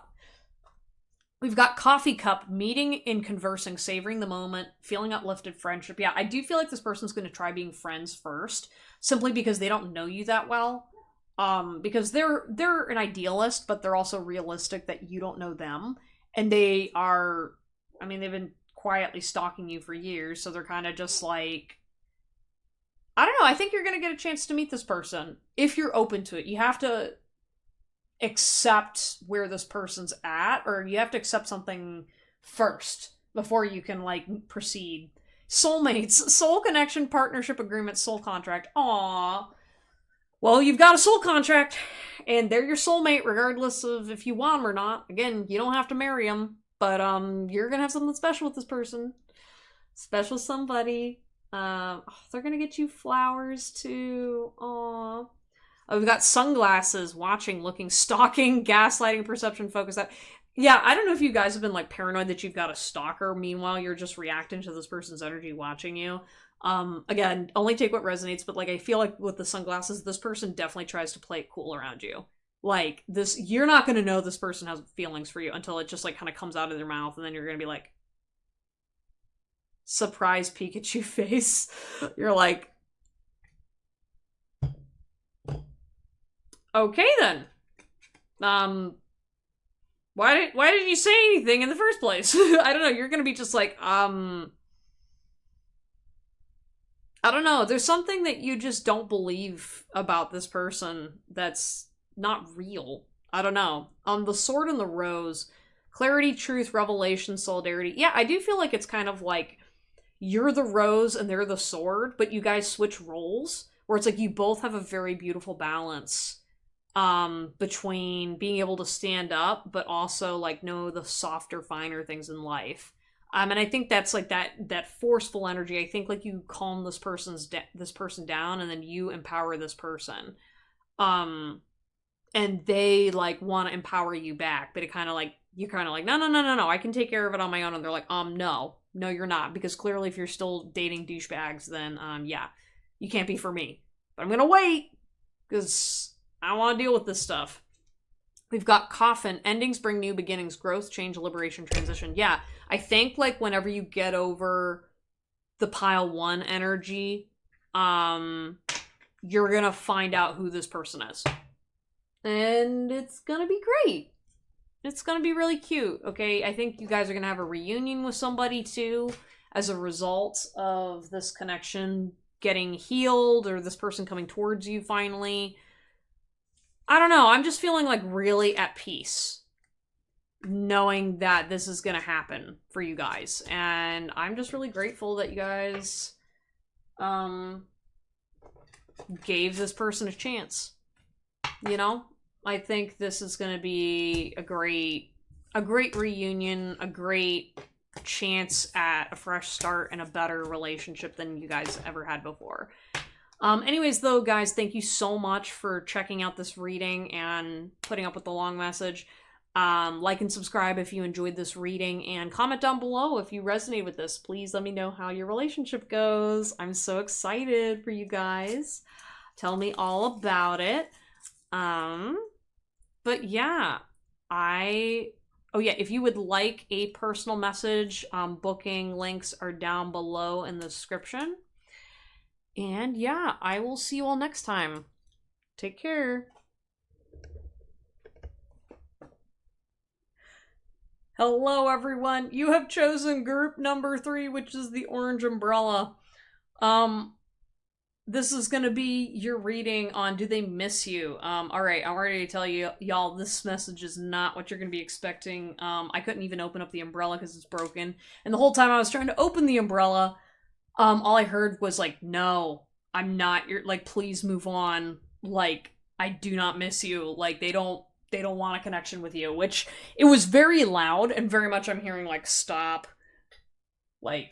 getting tarot readings about this person. Let me go ahead and pull a card to see what is the vibe going on in your connection, before we continue, and then, yeah, we'll get to the messages about what was going on. We've got encouragement, 54 in reverse, okay? And so there's something about, like, this connection with this person where I feel like this person told you no multiple times, but you're still trying to get connected with them. Or there's something about, like, maybe you never received an official no, but they've ignored your messages, they've, like, pushed you away, they don't acknowledge you, and, like, there's just a lot of ways that I think you've been divinely guided to not interact with this person, if I'm being perfectly honest. Like, I'm looking at Archangel Michael, and I feel like you've just been, like, spirits, like, this person's being protected spiritually, and so they're just casually pushing you away from this connection. I'm gonna go ahead and continue your reading, but I think that's pretty direct right there about what's going on. So if you'd like to hear more, I'm gonna pull a couple cards, but this should be a relatively short message, because I do feel like this is gonna include some self-care messages just to help you guys get some closure, because clearly you're missing something about what's going on between you and this other person. The fact that other people have told you stop going back to them, or like there's just like a desperation in your vibe that, like, I don't know, you're getting like aggressive, or your energy's getting aggressive with me about me suggesting that this person's not interested. And like there's something you won't acknowledge about why you're pursuing this person. All right, because like I get it. Like, when someone doesn't want to be with you, it hurts. But, like, your stubbornness is not coming from a place of love. It's coming from a place of addiction. And I don't think your body knows the difference between the two. Okay? But I do, like... That's so interesting, guys, okay? Like, I know, like, there's a little bit of, like, toxicity going on here. And I know you don't like that word. You're like, don't label me as toxic. And I'm like, well, it is what it is. But there's some kind of a love here too. But I don't think it's like coming from the energy that you guys expect. Okay. Let me go ahead and pull some cards. Okay? Because like, okay, yeah, so we've got love call. Someone expresses love, a message of love, thinking of you, letting you know. Yeah, I feel like you've already let this person know in a dozen different ways that you love them, and they have not returned your calls. You know what I mean? And I feel like this is like, it's like you're talking to a wall. All right, so maybe you have like emotionally distant parents and blah, blah, blah, and you're like, don't pull the therapy stuff on me. And I'm like, yeah, well, there's a reason why I'm bringing it up, because like with this whole calling and talking to someone on the phone for hours and then like not receiving a phone call back, you got to start loving yourself a little bit more, because why are you spending all of this energy talking to somebody? And like, is it because you want someone to do that for you? Because I feel like you're just acting out in desperation for attention that you should be showing yourself. Because, yeah, it's self abandoning to be chasing people that don't want you back and that aren't showing you love, you know, like actively loving you. When I make joy a priority, brilliant ideas will come naturally, support will surround me, and movements will form. Yeah, like I feel like you are stagnant in your life because you're chasing these artificial things. You're chasing relationships, like you're paying for tarot readings about people that you really don't even care about. You just want to connect to people. You want hope. You want to get a dopamine hit. But like if you started prioritizing your joy more, like for example, like maybe you like flowers, like planting flowers outside of your house or getting a plant. Some of you guys, I think, like you use tarot or spirituality to ignore the problems around you, or like you use love as something you can get obsessed with, so that way you can stop thinking about your financial problems or the burdens in your life. And like spirit's trying to say, hey, like you got to start spreading a little sparkle on your day-to-day living. Like for example, like I painted my nails this really cool pattern the other day. You know, like taking time to take care of yourself in small ways and trying to make every day better. And I'm like, already I'm feeling like the triggering going like, oh my God, I'm so tired of like needing self-love and self-care. And it's like, yeah, like you're angry about it, not because you're angry at the people telling you that. It's because you're angry at yourself that because you're not doing it. You know what I mean? And because you don't seem to know how. And it's because it's an addiction. It's an actual addiction. And could be tied to a mental illness of like either looping or, you know, having a deficiency. Like, you know, there's a couple different things that could help you, you know. And like again, I'm not a therapist, but I do feel like your pursuit of romantic relationships is exposing a wound that you should consider healing with a professional. We've got seduction, attraction, flirting, dating, hooking up, temptation, third-party interference. Yeah, so I feel like you're trying to determine if the reason why this person left you or isn't interested is because there's another person. I do feel like there's like a shaming wound here of not feeling sexy enough. Which, like, you guys, no offense, pile number 3, like, you guys are attractive. Like, you could have pulled this person, because I think the whole reason why you guys had a connection in the first place is because there was something there, but I don't feel like this person was ever fully available, and I think you were just caught up on needing the validation, and you guys were just in the flirting stage. So then, whenever this person, like, wasn't fully showing the signs that, like, it's almost like you guys weren't picking up on the fact that this person wasn't interested. So if this was a guy, right, like, you're flirting with them and you're thinking it's working, when the guy's just like, she sounds like every other girl I talk to. And, like, because of the fact that you were putting in more effort than him, like, for example, if you were texting him first, he's automatically turned off because he views that as desperation, because he needs to feel like he's pursuing you versus you're pursuing him.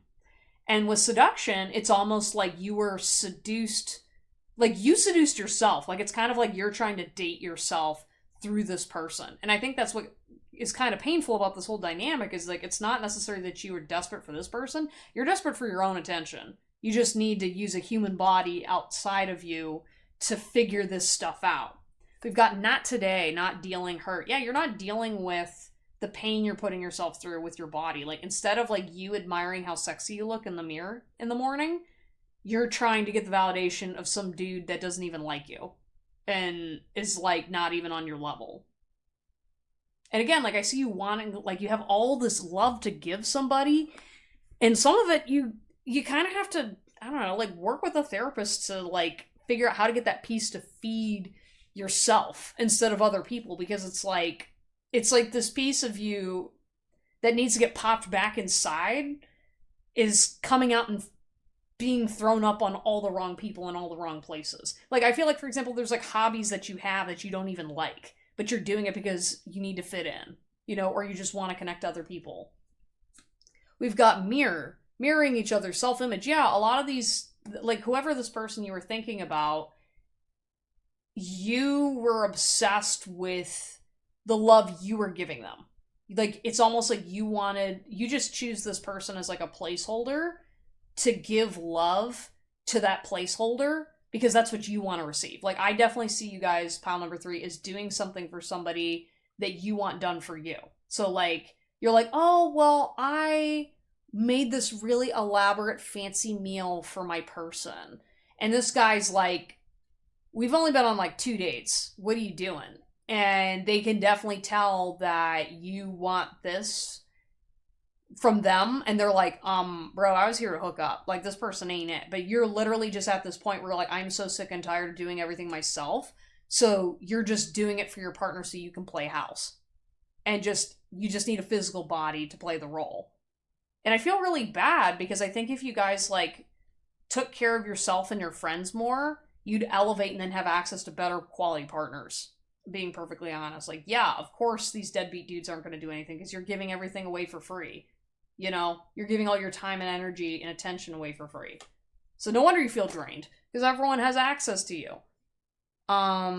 Ascending, transcending obstacles, learning, expansion. Yeah, I think, like, you just need to get to know yourself a bit better. Like, there's something about, like, you've been disconnected with other people or sold this idea of romance and love that's not real to you. And so, like, I think as you get to know you better, and you stop caring about what other people think and feel, you're gonna get so much more healthy. Like, you know what I mean? Like, there's something about, you're gonna go through a whole new phase in life where you stop worrying about what other people think and feel, and then you're actually gonna get pursued by guys, because you don't give off desperate energy. Hammer, sabotage, rebuilding. Yeah, I think you gotta, like, break down this old version of you, or this current version, and just say, no more. No more desperate energy, no more extra tarot readings to validate this and whatever. We're gonna go out and have margaritas, and I'm gonna have my ugly little umbrella, and we're gonna have a great time anyway. You know what I mean? Get used to being uncomfortable, get used to not being perfect, having messy hair, and enjoying your Sunday mimosa, So what if you drink a little bit too much in the morning? Who cares? The old you's gone, and you can now celebrate it.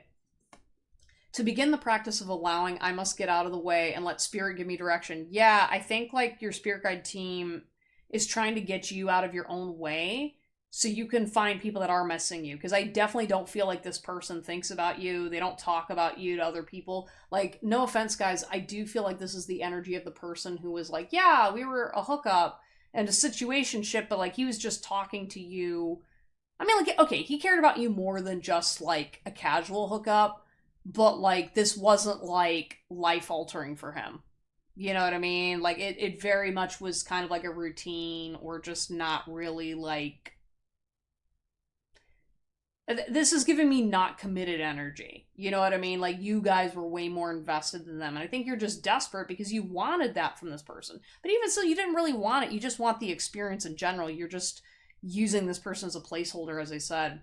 When I live and act from a place of spiritual alignment, I trust that everything is working out for me, even if I didn't know when or how it will happen. Yeah, you have to be a little more trusting in yourself, honey. Like, you gotta believe that you're worthy of a relationship. Because right now, you don't believe that, so people take you at your word. You know what I mean? They're like, oh yeah, this person's clearly not ready for a relationship. Bye. The more you say that, it's gonna continue to chase away the guys that actually want you. Appreciation dissolves all blocks to the presence of my super attractor power. Yeah, appreciate when people do good things for you. Appreciate them. Like, I feel like with this person, the reason why they got turned off is because you really didn't show them appreciation for the things that they did for you. Like, this man or this person wants to dote on you. So when you were kind of, like, shifting away and not being receptive to that, you weren't receiving it, he didn't feel good. He didn't feel like a man, or he didn't feel like he was providing or doing a service to you, because you were instead trying to chase him. And he's like, no. He gets, like, that weird crazy girlfriend ick, which you're not a crazy girlfriend, but he's definitely getting that energy of like, well, if you're not letting me take care of you, then I don't want it. You know what I mean? And even still, half of these guys, they're not even at that stage yet. They're just like, oh, I want to have sex. And because it's easy to get access to you because you're desperate, they're like, I'm bored. And that's not the kind of person that you want to be dating anyway, that just gets bored with your energy. Please acknowledge me. Yeah, I feel like this person just wants your attention or wanted your attention. I don't really feel like they're missing you per se, but I do feel like they just wanted to be like, oh yeah, I've got a baddie who's like liking my statuses, or I've got a person, and it's like, you know, they just kind of give you, they breadcrumb you, they give you kind of pieces or whatever, because again, they don't like hate you, they like you to an extent, but it's not like, it's not the same vibe. I'm sorry I criticized you. Yeah, you're like apologizing for stuff that wasn't even a problem, so they know you have low self-esteem. I did not expect to leave. Yeah, you didn't expect that they were gonna find somebody else or whatever, or they didn't expect you to kind of drift away. Maybe you finally left the cycle and they're like, oh, okay. Because they thought they had you on a chain or whatever, but like, I don't know. There's kind of like a, okay, you left. I wish things could be different. Yeah, I think you just wish things could be different. I think this other person already knew it wasn't going to work out. I look for you everywhere. But I do think this person tried. I will say that I think this person wanted to give you a shot because it's not like they dislike you. I do think, though, that they think you're out of their league, and it's just self-sabotage at this point. And some of them got, like, offended, too, by the fact that you wouldn't play their games when it was like, yeah. I bury myself and work to forget you. Yeah, I feel like they don't really want to face their thoughts and feelings towards you. So don't get your hopes up. Yeah, I think they're just kind of like trying to bury this away. And no, this isn't like the, oh, I'm not processing my emotions. Like, even if they aren't, like, who cares? You don't want a person like that trying to pursue you because it's not a mature frequency. This isn't like a partnership, guys. Life isn't living if you aren't by my side. Yeah, you gotta learn to be a little more independent and understand that, like, if you're feeling lonely, start asking yourself, like, why do I have this, like, feeling like I'm gonna die if I'm not around a person? Or, like, why do I feel so, like, drained by my own desire to be around other people? You know, I think you're trying to forget your past instead of facing your future. It's the way you see life that keeps me wondering. Yeah, I feel like you guys have a really great perspective on life. I think there's so much life going on around you that you're being blocked off from because you're focused on this connection too hard. Way too hard. How can I move on when my life is blue without you? Yeah. You're not realizing that your life really isn't blue without them. I think you're just making yourself blue because you're not acknowledging whatever died in your past. Please stay. You're getting me back to myself.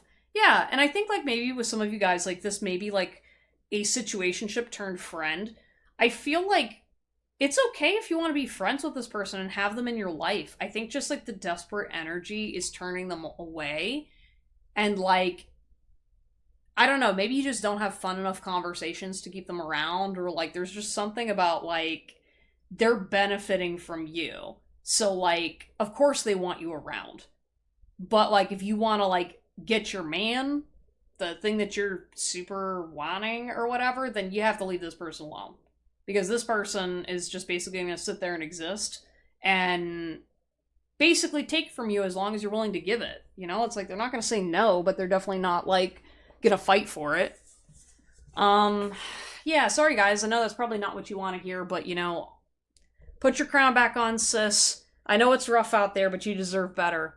Anyways, thank you so much for listening to this message. If you would like a personal reading, link is in the description down below. Please like and subscribe if you want to support my YouTube channel, and comment down below if this resonated with you.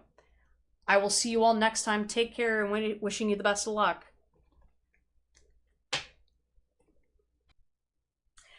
Hello, everyone. You have chosen group number 4, and we're going to be talking about, do they miss you?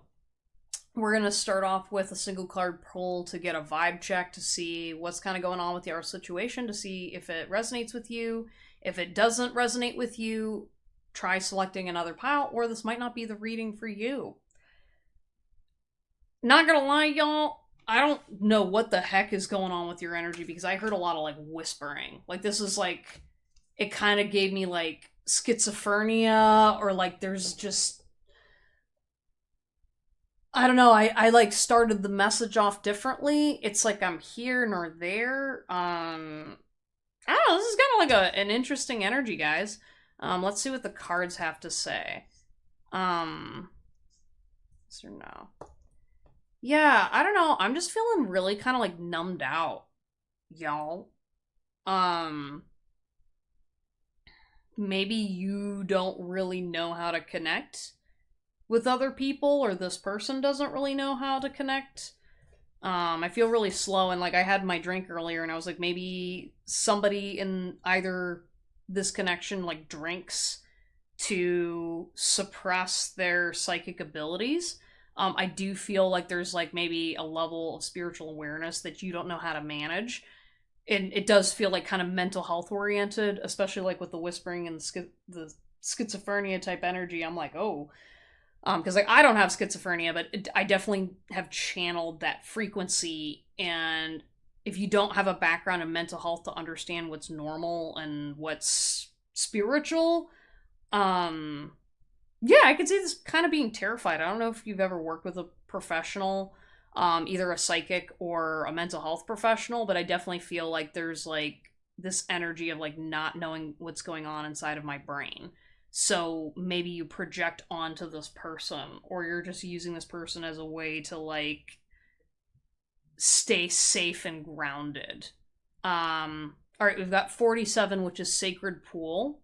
And then we've got 20, which is Flying, which I'm feeling like you guys, because of the stuff that's going on upstairs, you're very much like, okay, in order for me to stay grounded, I have to like put my hand and touch certain things. Like I feel the wood, I feel like rocks or water. Like you need to touch things to remind yourself of who you are, so that way you don't get caught up in some la la land.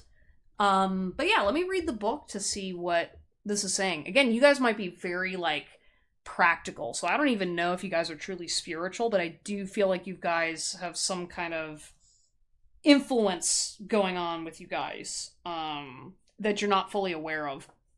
We've got, okay, Sacred Pool. The world is a reflection of your thoughts, feelings, and beliefs. Embody the love you wish to see in the world. Since it's upright, it says, when you look into the mirror, do you like what you see? The Sacred Pool card asks that you focus on self-love and self-esteem. We're all works in progress, so a detached self-examination made a rigorous honesty is called for now. Yeah, it was interesting because I started reading this deck, and it was almost like you guys were mad at me because I wasn't just channeling. You were like, why are you reading the book? You're supposed to be reading the cards. So there's definitely like a critical energy going on here, that I feel it doesn't seem to adhere to you guys on a soul level. It feels like this is like a piece of your subconscious that you haven't worked with yet. Let me see what card number 20 is about, just to get another perspective on the vibe check. You have the power to see things from a higher perspective.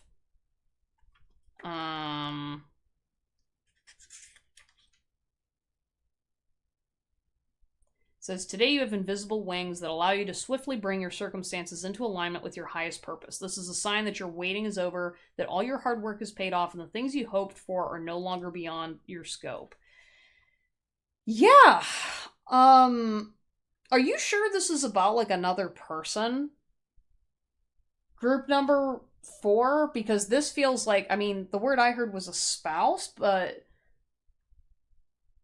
I feel like you're in a space mentally where you're really not able to discern anything about other people. Okay. Um, that's fine. I appreciate y'all being here. I get that this is at least a safe place for you guys to hear my messages. But I'm gonna go ahead and pull some more cards to see, does this person miss you? I don't really know who this person is that would be missing you. This could be family. This could be a piece of yourself maybe like, for example, you don't know how to connect with your inner world. So like, again, if you're like hearing voices in your head, or you're like trying to connect with spirits or things, I don't really feel like you have the most grounded connection to reality quite yet, mostly because you're not used to having psychic abilities this strong.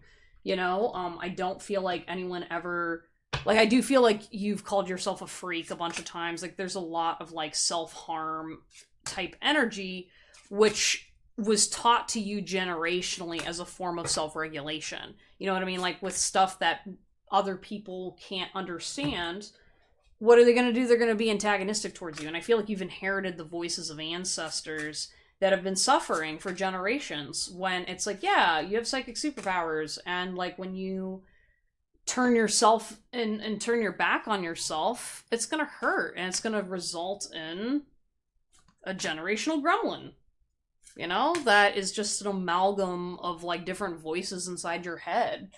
And maybe it manifested itself as a disability. Maybe you get aches and pains. Maybe you have forgetfulness. Maybe you have just stuff going on in your brain that's not usual. But like, what I'm feeling, guys, is like, maybe sometimes you have health issues, but it's like, it's not your fault that your brain's this way. Mind over mania. Like, maybe you have an experience mania, but that doesn't mean you're a bad person. I don't know. I was like looking at like my she's not Freya. I think she's Mir or something. She's a Norse goddess, I'm not sure. But like, I see that it's like she has a scar over her eye, and it feels like you guys are always like this, like, this just feels like a very shadowy energy that you guys have. And so maybe you guys romanticize relationships, but you don't really know what that means. I feel like maybe you guys, again, you're into either Satanism or something kind of dark, because you feel like you never know how to connect to the light, or like life is always so hard to you that you can't like connect with other people. And so that's where you don't really have good boundaries with this version of yourself that's hurting. With this other person, they don't think about you or look at you the same way you look at them.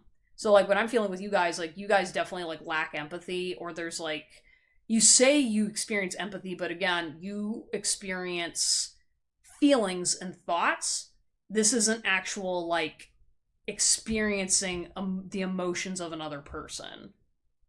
Like, you don't experience empathy of the way other people do. That's why if you're sitting there going like, I can't feel anything right now, when you see other people reacting, it's like watching a movie that everyone else is supposed to be crying at, and you're like, why? And you just don't get it, right? And so I feel like when you're missing someone, it doesn't feel the same. And that has everything to do with the way your body and your brain's wired, but also to the fact that you've experienced some things in the past. And so just right now, I'd just like to acknowledge that, one, I'm proud of you for sticking through this reading, and being with me, because I know y'all's energy pops up quite a bit in my readings at this point.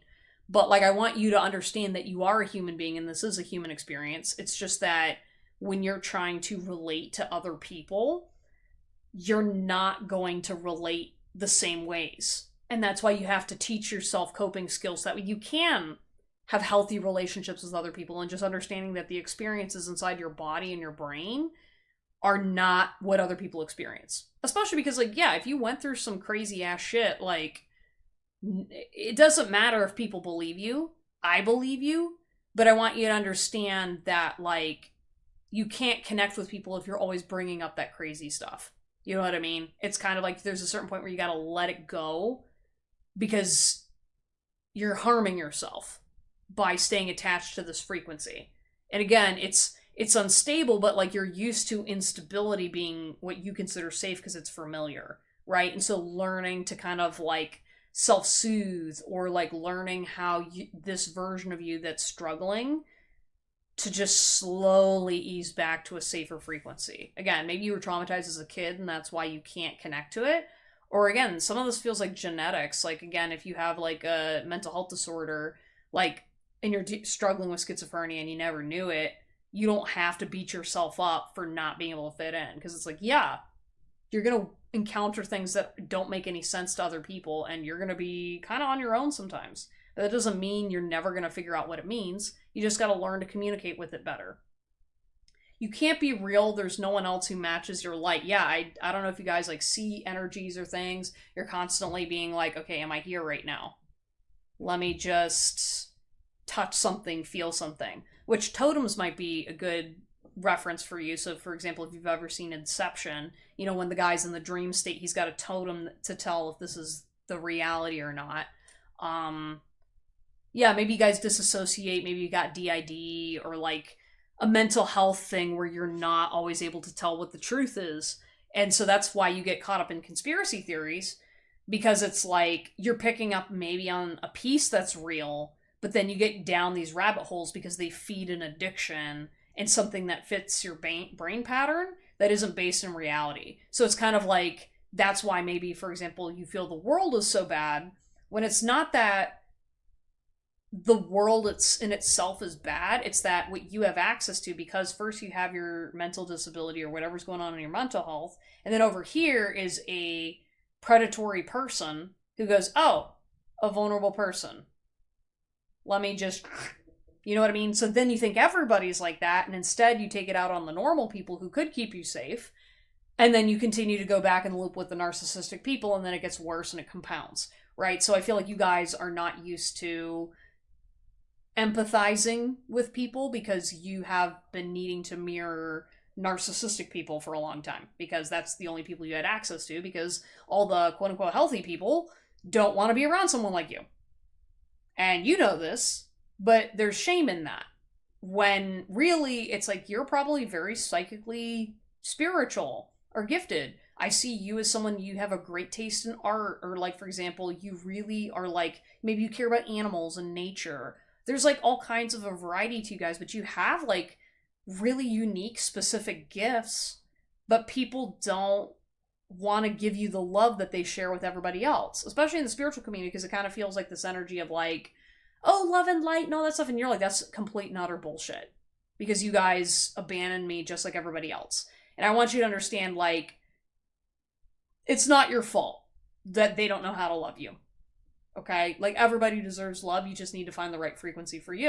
And I guess you found this YouTube channel, and I appreciate the time you're taking to listen to me right now.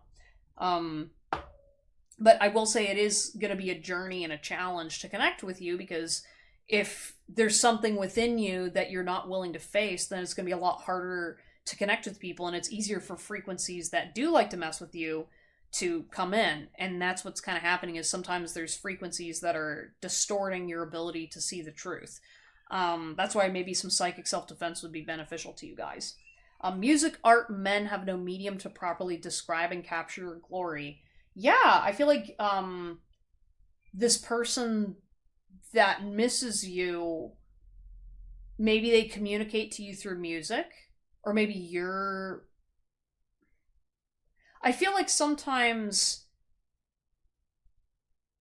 yeah, something's rubbing me the wrong way. Like, I kind of feel like when it comes to music, I was about to say, oh, well, you can channel messages through the music.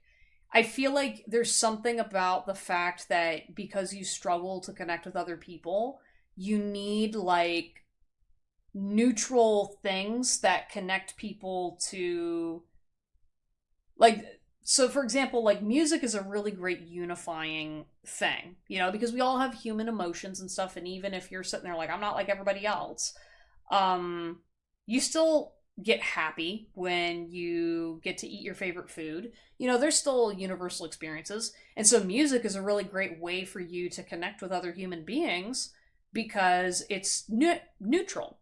But the problem is you don't get to actually interact with the human itself, and so you've always been this outsider type person or energy. And again, maybe for those of you that are like, maybe this is not a whole huge aspect of you, this could just be a version of you that is just like really buried in your subconscious, that's like wanting to come home with you, you know? Yeah, maybe you guys had some ancestors that were homeless or struggled with homelessness because of their mental illness, and so you've developed a very jaded energy. Maybe you are angry at men or have sexual attraction and fantasies to men, but there's like, I don't know, I just feel like something really happened that causes this frequency. I won't hold back loving you, babe. Yeah, I feel like one of the things about you guys, pal number 4, is people don't really understand how much when you love somebody, you love people so hard. And sometimes it's ungrounded. But I feel like because you're so rigid because of all the things you've gone through, that you don't know how to loosen up. And so I think that's where, like, you're holding back loving yourself and your body specifically, because even though it's like, yeah, I understand you have aches and pains and you're struggling, right? I think, like, you still need to take the time to say, hey, let's put some lotion on. Let's go to do a bath. But, like, I feel like even suggesting that, you're like, well, that's not what I need. And it's like, well, what do you need? And then you're like, well, I need somebody else to give me the right answer because I can't figure it out. And it's just like, you're so in pain, but also stubborn and structured. It's like you have to, like, kind of reteach your body and your brain some boundaries, so that way, like, you understand that you can be frustrated by not being able to connect to other people, while also at the same time not, like, hurting other people. You know what I mean? Like, acknowledge the thought and the feeling and understand that the rigidness that's going on is, like, a boundary you need to set within your life and with yourself, to be like, I'm not going to let this line of thinking completely stop me, or I'm going to work with it. You know, like, not trying to force yourself to conform to everybody else, but I'm also not going to, like, lash out and fight back when it doesn't make sense to. You know, like, I almost see, like, with your mental health, like, you're a combative person, but it's almost not intentional. It's just because you're, like, burned out, you know, and people don't get you. Yeah, I also heard the whispering again. And it's like, yeah, it's kind of like you're just, like, holding back a lot of symptoms of things because you just don't want to bother people, or you don't want to freak people out, when it's like you kind of need to stim every once in a while, guys, or at least acknowledge it, because otherwise it's going to turn into this a deeper depression, or, like, a deeper misunderstanding of who you are. And I feel like you're going to feel lighter when you start actually, like, acknowledging your mental health issues, because, like, there's so many very deep spiritual wounds that manifest as mental illnesses when you don't know how to manage them. What makes you so sure I don't love you? Don't lose faith, honey. Yeah, I don't really get where some of this energy comes from, of thinking that everybody hates you. You know what I mean? Like, yeah, like, my back hurts and stuff, and it's just kind of like, you're just kind of, like, abusing yourself at this point. And it's like, you're acting like you're never gonna find love, or nobody cares about you, when it's like, that's not true. Like, if anything, you hate yourself more than a lot of other people do. You know what I mean? I think you're just, again, you're just wearing this as, like, an armor, and you feel like the revenge energy is justified because it was very painful. But I think you have to let go of the hurt at some point. And this feels more of like you're just hurting yourself, so that way you can get closer to death, to whatever you lost, you know? And I think at some point you're going to need to make a choice to understand that in order to have a healthy, fulfilling life, you have to accept that life is a part of living. Because you're not really living right now. If you're being honest with yourself, you're just kind of decaying. And you like that. But that's not what you are. And that's not what you're actually trying to do. You know what I mean? Like, you can say that, but the reason why you enjoy it isn't because of what you think. A lifetime with you will simply never be enough. Yeah, I feel like it's always, nothing is ever good enough. And you're like, I don't want help. Because I'm never going to be enough for myself, or this version of my brain. But what I always tell all of my clients is, anytime you have a voice like that inside of you, ask yourself, does it belong to me? Yes or no? And whatever your first gut reaction is, if it's a no, then you take it, like, you visualize it, crumple it up into a ball, and chuck it away. Get rid of that shit. Because anything that doesn't belong to you and should not be in your head. And the more you work with that, because if it does belong to you, then you go, okay, let's have a conversation with it.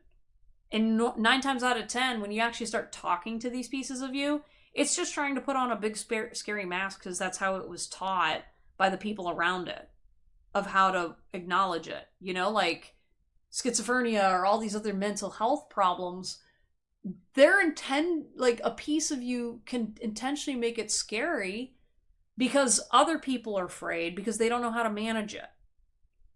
You know, there used to be generations of people that could help you process this thing. And we don't have that as much anymore, you know, and ways to safely explore your abilities. So just making peace with your ancestry and whatever happened in your family's past would do a lot of wonders for this group, guys, because there's stuff that you've inherited that don't belong to you. And I think it's time that you guys start owning your strengths and powers and coming into that and telling your family story. And you don't have to be perfect about it either. It's almost like you're like, why can't I just like be normal? You know, like I'm thinking of like Bruno from Encanto, and it's like the whole family shut me off because I'm the weirdo, I'm the freak, I'm the messed up, crazy, angry person. When it's like, on a soul level, you guys, you're not an angry person. I think you're just really frustrated having gone through life with these abilities and this mindset, and no one's ever told you what's wrong. You know what I mean? No one's ever guided you through it. No one's ever been like, oh, actually, when everyone was like whispering and gossiping, it had nothing to do with you. But since you're already trying to manage your mental illness, you know, your family hates you and all this other shit, you're just like tapped out. You know what I mean? And you don't know how to like acknowledge the pain and the burden and all this other stuff, and you're blaming you when it's like, well, yeah, I mean, you're at a disadvantage for sure, but like, it's not always going to be that way. You know what I mean? It's kind of like, okay, yeah, you've got a bit of a kryptonite every once in a while. You got low blood sugar or whatever, or you burn out easy. But that's because you're also not managing your energy right. We've got details. Yeah, I feel like the person that misses you, there's something about like, you know, you're focusing way too much on the details of this connection. Um, yeah, because all this energy just keeps like coming back to you because it's like you're trying to like discern. Yeah, it's like I can't even look at this person. So maybe like you like this version of you again. This could literally just be a piece in your subconscious, but like it's literally like it can't look at happy things because it's easier to look at the details and be critical. Like maybe this is like an accounting type energy or someone who's like really like able to like get in there, you know, and with the clarity on this card, it's almost like you're trying to find the answer deep inside of this box when it's like, nope, why don't you just look over at the light and let someone love you a little bit? And you're like, nope, that is not the answer. And it's like, why not? No response. We've got wishing well. Yeah, I feel like you deep down wish that someone missed you back. And I think that's why when it comes to like, does this person miss me? Like maybe you guys are always asking for a sign that other people like they're like actually it's kind of weird because you guys are like, I want a sign that people have I need proof that people want me to go away so I finally can. You know what I mean?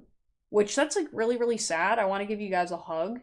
Um because I feel like you guys don't understand that this version of you is a mask from what you're actually like underneath it, underneath all the pain and stuff. And that's why like I really truly think that like because of maybe your upbringing or just not having access to resources to work with the inside of your head, like you'd understand that navigating your mind space is not actually as scary as it is. I think maybe you scared other people or maybe you scare society, but that doesn't mean like there aren't people out there that have navigated this before. And like I think you just got to find your sense of wonder, you know? And that's why like I think storytelling is really great or role playing is because it's like a like fantasy allows us to connect with versions of ourselves that have a hard time coming out and talking. So maybe for example, because like for example I'm thinking of DID, which is dissociative identity disorder, where you have like multiple personalities, and it's almost like sometimes you got to be like okay, the only way I can have access to this version of me is if I'm doing tarot readings or if I'm being an actor on stage or if I'm like doing it from this point of view, right? Because otherwise I can't connect to that frequency because it's too afraid of me. And so it's okay if you got to wear a mask for a little bit to connect with that version of you until it's safe to come out. You've got movement with the ostrich here. We've got 28. I thought I saw 22, but I was like, that's 28.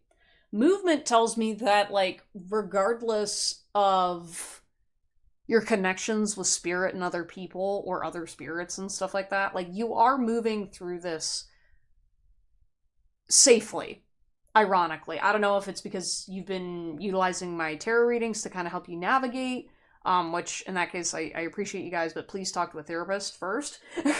But I hope this at least helps. But with movement, what I'm seeing is you guys are starting to find your legs. Like, I kind of see you guys as starting to respect this version of you or this piece of you that, I don't know, I'm seeing it like an ostrich. Like, again, maybe you imagine yourself to be an animal, or maybe you are like just gonna do something that just really doesn't make sense to society, and I think you're finally accepting that version of you. As you start to like move forward with it, I think it's going to start calming a lot of those voices and things are going to get a lot easier to understand. And I think just love that version of you, only because other people don't have the ability to see it, and it's not their job to love you, it's your job to love you. You know, and you're like, but how? I don't know how. And I think it's just because you've never acknowledged that that version of you was a person. You know? It's like, yeah, if someone's going to be rude to you your whole life, of course you're going to hurt somebody you care about. And this piece of you wants to love you. You've just been hating on it because you didn't know what it was. And because it was unfamiliar. But now that you can acknowledge it and go, oh, okay, it's weird. It doesn't fit into society, but it's not like evil or demonic or whatever. I don't know if you guys maybe feel like you're always getting psychically attacked by monsters, or think you maybe had like issues with monsters as a kid. You know, and yeah, there's things that can influence our brain growing up, but I do feel like you've got a version of you that really internalized certain things. So for example, maybe you saw stuff on TV that were actually behaviors of a mentally ill person that your subconscious picked up on, but because that character was a monster or a villain in a movie, you're like, okay, so then that piece of you became a villain because that's the reflection of what it resonated with. And especially when you see everybody hating on it, that's just only going to feed and grow this energy. And again, not every mental illness looks the same, but like, for example, if you really like a certain type of character, check out what kind of mental illness that character might have. That might be able to tell you a lot about yourself. Not that you should self-diagnose, but like, you know what I mean? Like, there's usually a reason why we like the characters in TV shows, because it resonates within ourselves. Or qualities that we would like to have. Even the villains, you know, like, they've got a lot of confidence and suave, so maybe there's stuff about them that you're not noticing. Because you can't acknowledge it. You came closer than anyone. Yeah, I feel like this person that you're missing, was somebody that understood you and this version of you in a way that not many people did. Oh, ow, oh. Yeah, it's like, I feel like maybe you've only had like one or two people ever that like saw this version of you and actually like loved you despite it.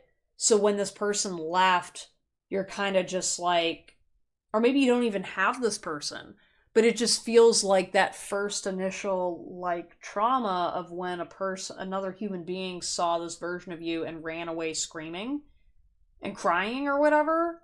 Like, again, maybe if like, say this is like maybe an autistic part, you like shoved a kid and made them cry and then immediately you felt bad, but like no one ever taught you what was going on. And so then, like, it just perpetually got demonized. It's like when someone finally, like, loves and accepts you and goes away, you just shut down. And you get really fearful of other people. And you don't really feel like you can connect to anybody. I don't know, there's a lot of, like, feelings I think you gotta work with this part of you. Because I feel like what you really need to do is just kind of, like, sit and just let this part of you kind of tell you how it feels all the time. You know? Because I think it just never gets listened to. It doesn't get listened to by other people, and doesn't get listened to you, especially. Just being near you is intoxicating. Yeah, something with intoxicating, like, it feels like you just want to drink to connect to this version of you. Or like just to be in your body, because it's like, even maybe if you've got really big spiritual energy, and so you're like, the only way I can self-regulate is to drink. That could also be a generational trauma where maybe you've got alcoholics around you, or like you take in their frequency because it's easier for you to fit in. But it's almost like your body doesn't want to, but you're like, I don't know how to exist without something. And it's like, to me, it's like, well, you can use meds, or you could also like work on healing this part or this generational trauma, because I feel like there's something that needs to be let go of in your heart space that needs reconnected. I don't react when people mention you. Yeah, I feel like this person that you're inquiring about doesn't really know how to connect with you. Or maybe this is you. You know what I mean? Like, there's something like, maybe, for example, this is like somebody that you miss, and like when someone else talks to them, you don't say anything, but you're kind of like subtly jealous. Ooh, yeah, there's like a really deep like anger or resentment when they see, like, when you see another person talking to the person you're inquiring about, or this person that like came close, and you just like want to unleash, but like it's a very subtle, like really nasty energy. Or it's kind of like you're trying to like move about your day, and like, and then someone mentions that person that hurt you, and you just fucking flip your shit internally. You could outwardly rage, but I do feel like you're the kind of person that you're just like instant evil eye, or like something about like just mentioning you, like it's almost like you want to tell this person off and be like, someone mentioned you today, and I can't get you out of my fucking head. And like, you really like I don't want to say you hate this person, but it's like, this is just like a sorrow of just being trapped because you don't know how to get out, and you don't know how to get up, you know?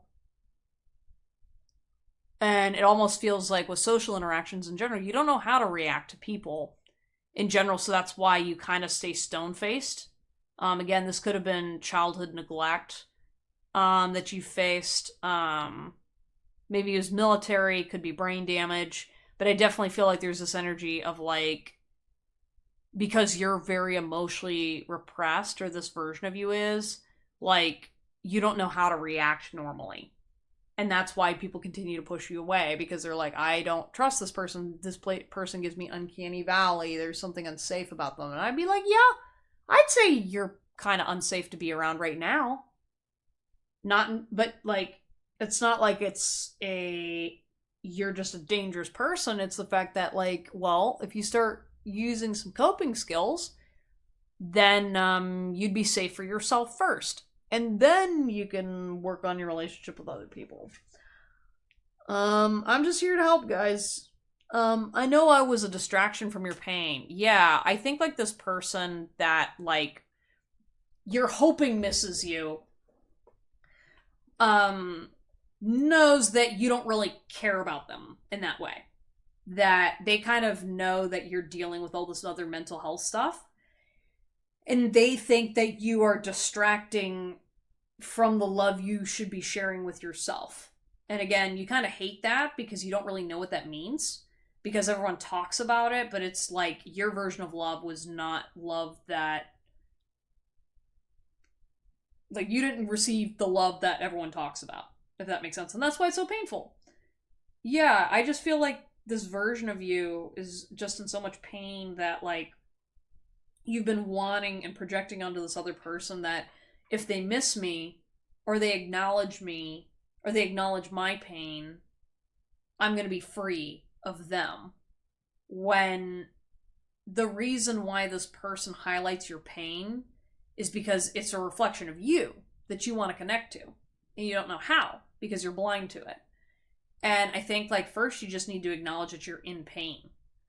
Because I think you don't, I think, like, to you, admitting that you're in pain, or that you're beautiful, or that you're, like, a spouse, or there's just some kind of, like, an energy about you that is trying to protect you from the pain you've suffered in the past. But, like, the pain's not there anymore. You know, it's like understanding that, like, whatever the bad thing was that happened in the past, you have to leave it there. Now, if it's going on around you, that's one thing, but I think, like, you're really overplaying what's going on around you, and you're just taking out all the energy that you experienced the first time around, compounded on a current situation that's not that bad, but, like, you don't know where to put this energy. I'm definitely seeing doing breath work, visualizations, therapy. All right, moving forward, we got Hand of Cards, take a chance, risk, being strategic, options, not showing gambling. Yeah, I do feel like this person that you're asking about, they're not showing what they actually feel. And I think a lot of it is because the way you react to their authenticity, they don't know how to talk to you in a way that connects with you authentically. So, for example, I feel like somebody could say, "Hey, how's it going?" And they know that you're just going to be snappy with them, or you're just going to lash out at them. So they're not going to really tell you how they feel, you know, and you're not really, like, you just think they're just being malicious or they're trying to hurt you, when it's just a version of you that's hurting because it's reflecting your pain back to you. And I think your spirit guide team's saying, take a chance on this person. Maybe reach out and talk to them. Maybe ask them how they feel about you. Because I feel like this person, like, maybe this person, like, periodically talks to you, even though you are a little spiky around the edges. Something about mentioning you, like, maybe they see you, or they maybe see, you see this person talking about you to other people, and it's not negative. You know what I mean? Because, like, you have this belief system that everybody hates you, and so then when you see this person just being like, yeah, and it was like, wait a second, they're not talking shit? And at first you thought they were lying, but I think, like, you need to acknowledge that not everybody is.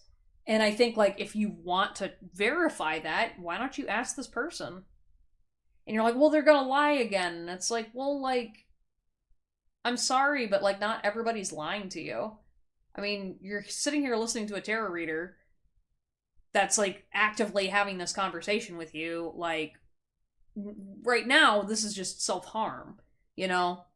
Healthy choices, making healthy choices in love and life. Yeah, I do feel like this person that you're hoping misses you, they are focused on themselves right now. I think they're focused on making healthy choices, caring about themselves. I think you're imagining them, like, hanging out with other people and having a good time, and, like, I mean, yeah, but I mean, I think this person would enjoy having you around, but also some of them won't. I think it just really depends on, like, what the energy is, because they're just trying to live their lives. You know what I mean? Their life is not revolved around this frequency or this fear. Like, these people, or this person, doesn't live with the same demons that you got. So, like, this is also where spirit is like, yeah, that's why, like, you got to make healthy choices for you, because you continuing to disconnect from other people this way is perpetuating the demons themselves. You've got date, meeting someone new, dating, getting back out there. Yeah, I feel like this person probably is going out there and seeing someone new. I don't know if you were caught up in this person, but, like, and then they moved on, and you're like, why are they dating that person? And, like, sorry, I just dropped my earring.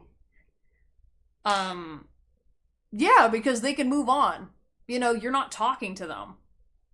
You know what I mean? Like, you're staying bitter and angry. you're not displaying your true feelings.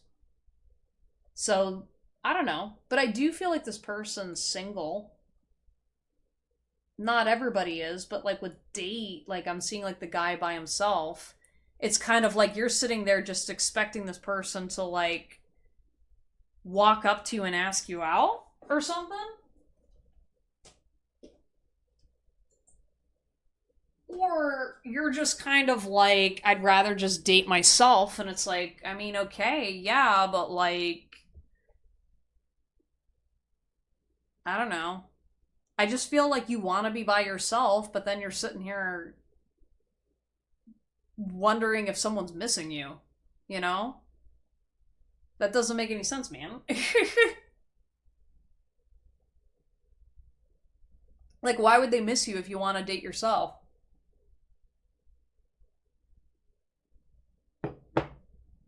They'd be like, okay, date yourself. And then you're like, but they're supposed to want me. And like, that's like an entitlement energy that like, it comes from a wound in childhood. And you're like, that's not entitlement. They should want to date me. And it's like, well, why? If you don't want to connect with them, then why would they want to date you? And then they're like, well, and then it's almost like the response I got back from you was like, well, they don't want to date you, but they just want to date me. And I'm like, but why? And you can't answer that. And that's just telling me that you know why they don't want to date you. And it's because of this blockage. And that's why I'm saying like you got to work through the shame that you have for not understanding yourself completely. And that it's like maybe you did do some bad things in the past because you didn't know how to manage this, but like if you reflect back on why you did them, was it out of survival? Was it real? Was it fake? Like I almost feel like sometimes you guys don't really always know what reality is. So when you're dating, you just really keep yourself closed off. So then you can't actually connect with people. And I think that kind of like dehumanized yourself. I don't know. I just feel like there's just so many layers to your trauma, guys. I'm so sorry. But I appreciate you sitting here and listening to me. It makes me feel better that I can at least talk to you and maybe give you a perspective that helps you. We've got Cupid's arrow, have faith, love is coming, surprise invitation or meeting hesitation. Yeah, I think like you're hesitating on asking somebody out. Maybe it's this person, I don't know. With Cupid's arrow though, I think like you should focus on wherever the divine's leading you. I don't know. I get this vibe that maybe like I know you're asking about this person, but I think maybe now is not the right time. I'm not saying don't message this person, but what I am feeling with Cupid's arrow is like I feel like you may get guided to a different partner. Just understand that love is coming and just have faith in yourself that you do deserve love and that you can find somebody to appreciate you for you. And maybe it's just a friend. You know what I mean? Friends first. But like I do feel though that like with the amount of healing work that needs done here, you need someone that can be patient and can accept you for you, right? And I think like you should just let this person make their healthy choices. As they are until you can start making those healthy choices. I'm just saying. Because, like, to me, I'm seeing, like, you should just be focusing on yourself. You know? And, I don't know, for some reason, too, I definitely get the vibe that maybe you guys got to heal your relationship with women first before approaching this person. Only because I feel like you guys have a mother wound that would deeply... Yeah, there's some kind of, like, a deep pain that will kind of scare this person off and trigger them. And then engagement ring, engagement partner, commitment, internal union.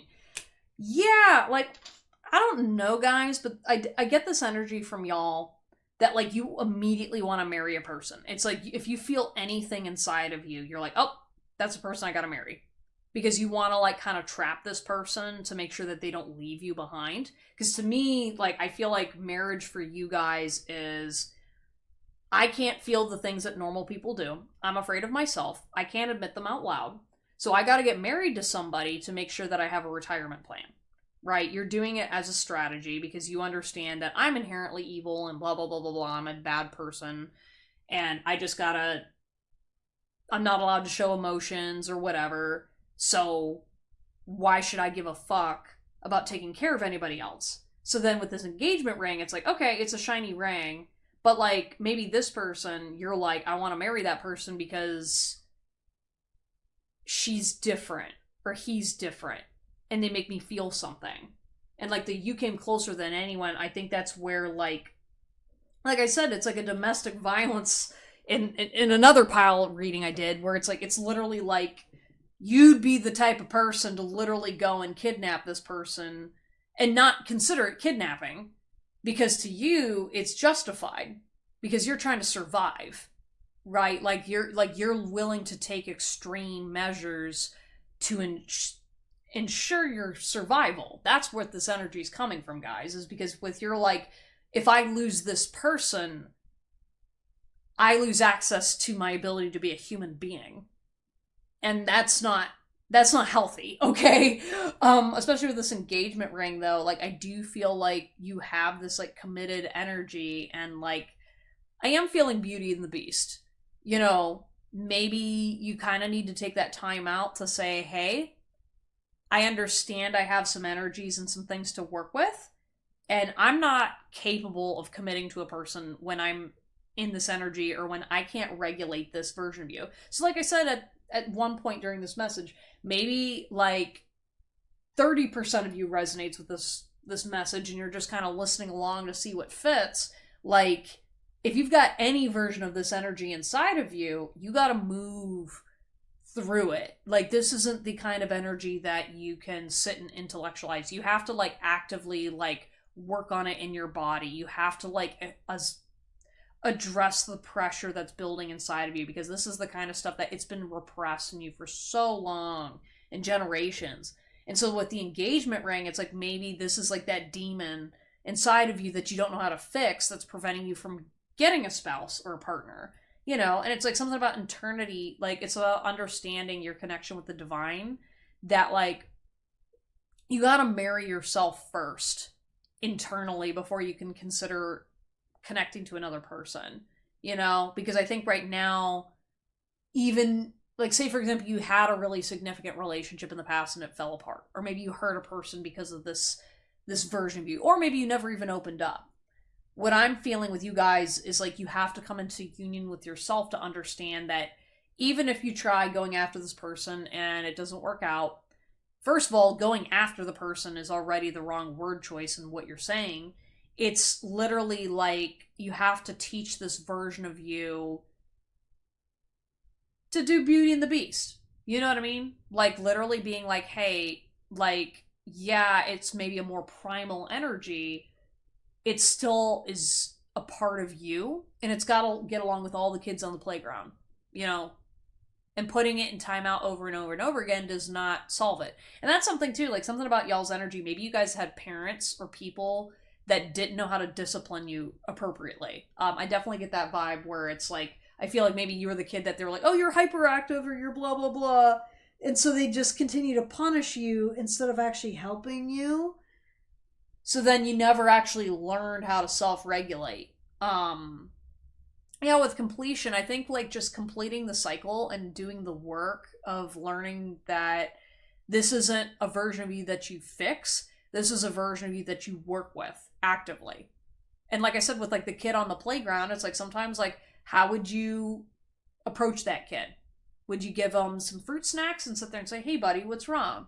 You know, like learning those things, like date yourself for a little bit and see what that's like. And you're like, oh, I don't like myself. And it's like, well, actually you do subconsciously, but you got to figure out why you're telling yourself you don't want to date you. And just because you're jealous of other people, you know what I mean? Like if you're going to sit there and get mad at the kid on the playground who, you know, like at home, they're getting abused by their parents and shit. Are you going to get mad at that kid for not showing up to school okay? Sounds like this is just a version of you that either you're beating up or other people are beating up. So yeah, it's not going to act healthy and happy and nice all the time, especially when it's a little weirdo. But like, okay, let it be a weirdo. And I promise you, this person's probably going to like you more when you're just weird instead of hateful and angry. I am with you all the time. Yeah. You know, you one thing about you guys is that you are missed by people that genuinely love you. I think just the fact that you're not able to connect fully with other people, you know, people do miss the versions of you that you made people smile and laugh. Maybe you went through something that caused you to not be yourself anymore. I just want you to know that there are people that really do care about you and want you to stick around and are willing to sit with you during these moments. You may say, no, they've people say that, but they don't mean. I'm like, no, you just got to be more open. And you got to acknowledge what risks, what calculated risks do you want to take? Because anytime you open yourself up, it is a vulnerable thing. And with the hand of cards, you know, you don't have to tell everything to everybody, but just go slow. You know, maybe you don't trust therapists because you got traumatized. Okay. Find someone that is safe and you can connect with on small dosages. Build from there. Because you're with you all the time, so at some point the stalemate's got to end. I didn't mean what I said. Yeah, maybe sometimes you guys lash out to people and you want to apologize to this person because you didn't mean what you said. And I want you to understand it's okay to apologize. The apology is for you, not for them. So it doesn't mean that they're going to receive it if they have you blocked, but like, I think you should just be a little more honest with yourself and say, like, well, why did I say something I didn't mean? Was I being mean when I said it? Is it actually me being truthful or is it me being hurtful? I will show you some signs and synchronicities. Yeah, I think, like, again, you guys really pay attention to the spiritual stuff because you're looking to self-justify things. And I think just, like, I'm already seeing, like, you're using spirituality to hurt yourself. Or, like, for example, like, if there's, like, a person you hurt in your past, you're torturing yourself. There's just, like, a weird brain scramble that's literally not your fault. And, like, you're not registering what it means in your head. So I think, like, again, work with a therapist or with a spiritual person to try to help you work through these things but specifically you need, like, someone, a practitioner who's, like, good at what they do.